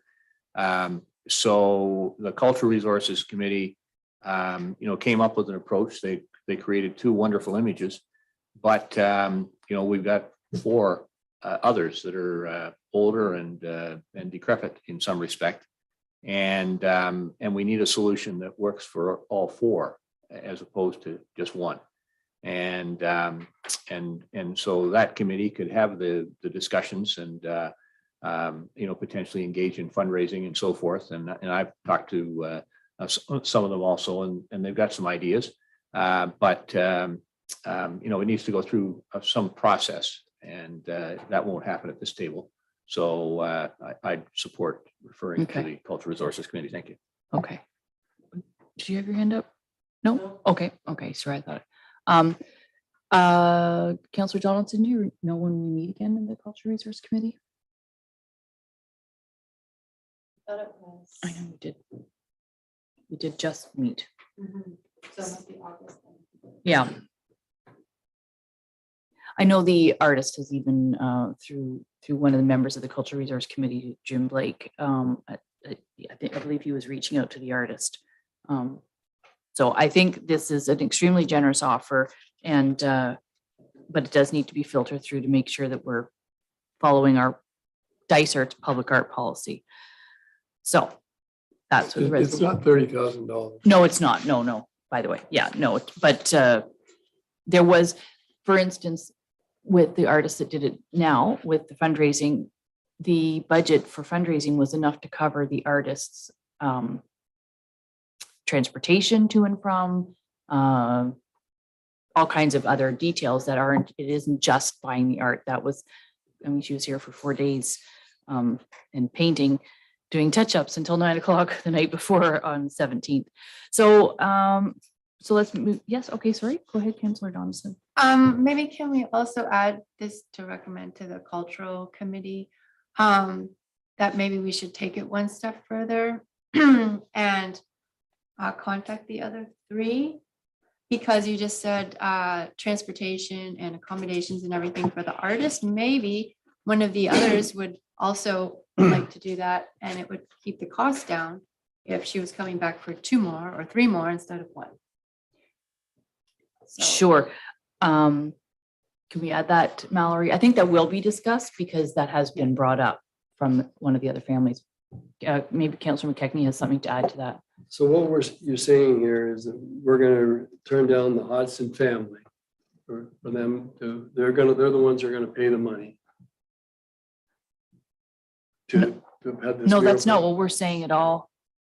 Well, yeah, you're basically saying that you're going to go to the Culture Committee to make the decision whether they can hire this artist, but Maybe Mallory can add to this. It might be because, and the resolution isn't on the agenda because it's just the letter, but it might be helpful to read the way it's written because it's written like council approves it.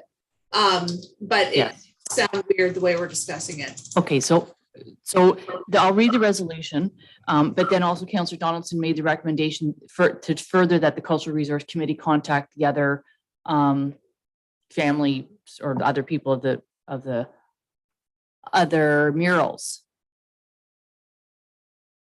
Deshane's, Bradley's, etc. Okay, so we'll see. I'll read what is written, and if we want to add something. Be it resolved that council approves the request from Chris and Marie Hodson to fund the replacement of Cody Hodson's portrait on the AJ LaRue Arena and Community Center, and further directs that this request be forwarded to the Cultural Resource Committee for further review as per Policy 40, which is the Public Art Policy, and Policy 64, eligibility criteria for an individual to be honored by a mural on the wall of the AJ LaRue Community Center. And we could add further that. Councillor Smith. Instead of saying council approves, could we say council supports? Approves sort of sounds like, if I'm on the Cultural Resources Committee, oh, council's already approved this. That sort of implies it's a done deal. And the Cultural Resources Committee therefore would lack the autonomy to, exercise judgment, if you like. Mallory? Supports? Doing two things at once. Yeah, supports is fine. Yep. Yeah, I know, because I've asked you to do something else. That's okay. So I wonder if in terms, so we can do supports there. But I'm wondering in terms of the addition, if we want to keep it a little loose in wording. So I don't know which way Cultural Resources Committee wants to tackle it, but do we want to say that they'd be directed to review opportunities to refresh the other existing murals? Is that a good way to do it, or? Yes. Okay. So that's what I've added to the end. So we're changing the beginning to supports, and then further directs that they review opportunities to refresh the other existing ones. So that's the way the resolution reads right now. Okay. Mover and a seconder or one council? last comment, Okay. please. So what if the Culture Resource Committee says, we don't want them to pay for, we don't want the money and we're not going to improve them? Having talked to several members. I know, about but I'm it, just saying, I when we put it in the hands of somebody, they can make a decision, yay or nay. think all they want to do is make sure that it is adhering to pardon? Public Art Policy number 40. That it's adhering to the Public Art Policy in terms of, okay, Mallory, do you want to? Sorry, I just had another point is too. I believe Cultural Resources will have to make a recommendation back after they do a review to council. And then if council didn't like that, that would be the final, then the council could then say something. But this ensures that there's a body reviewing our policy, because the Public Art Policy is what Cultural Resources does. And then they would make recommendation back through that. So I think that's the process that would follow through that. Of which, if Councillor McKechnie's concern is that their recommendation wasn't something that council made, we don't have to take it. We still override the Cultural Resource Committee, but they are the keepers of the Public Art Policy. So therefore they should just review this and maybe they'll, so it's not that we are bound by anything of their decision. If they said, nope, we don't want that, we don't want. Okay, the that's Hudson fine. then. money. Thanks very much. Yeah, I think that clarifies that. Is everybody okay with that? Does everyone feel that the resolution was read? Just saying, it's important. Can I have a mover and a seconder? And I won't reread it. Councillor Wood Robertson, Councillor Donaldson. Don't laugh.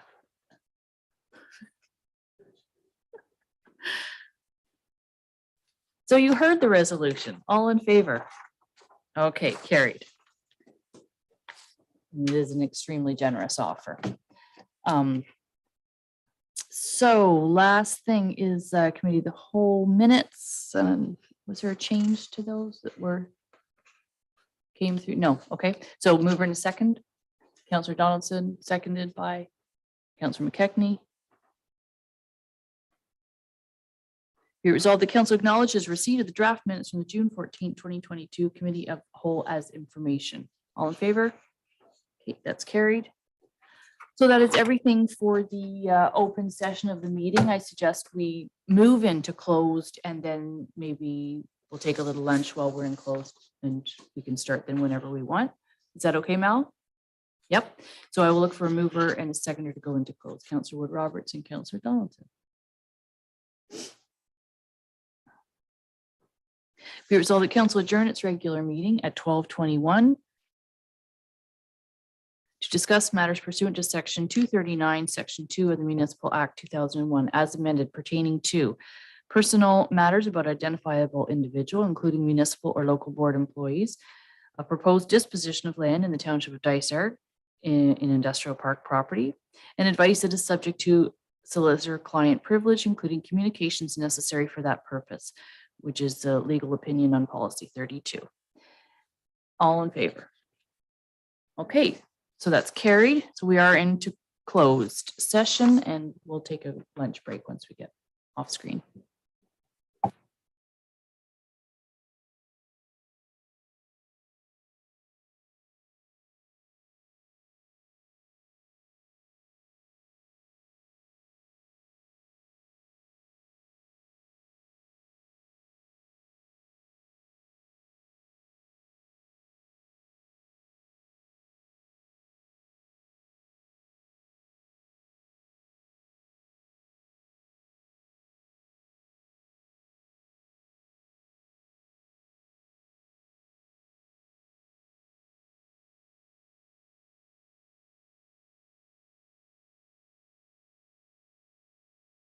Okay, so we're back in the open session and there are no reports coming out of closed session today. So I'll just look to see if there's any notice of motion. Okay, seeing none, just confirming bylaw, then mover and a seconder. Councillor Smith and Councillor Wood Roberts. Be it resolved that bylaw number 2022-74 being a bylaw to confirm the proceedings of the regular council meeting held on June 28, 2022, be read a first, second, and third time, passed, signed, and the corporate seal attached here too. All in favor? Okay, carried. And lastly, motion to adjourn. Councillor Donaldson and Deputy Mayor Kennedy. Be resolved the council adjourn its regular meeting held on June 28, 2022 at 1:28 p.m. All in favor? Okay, that carries. Have a great day, everybody. Enjoy the sunshine, enjoy the summer. Happy Canada Day.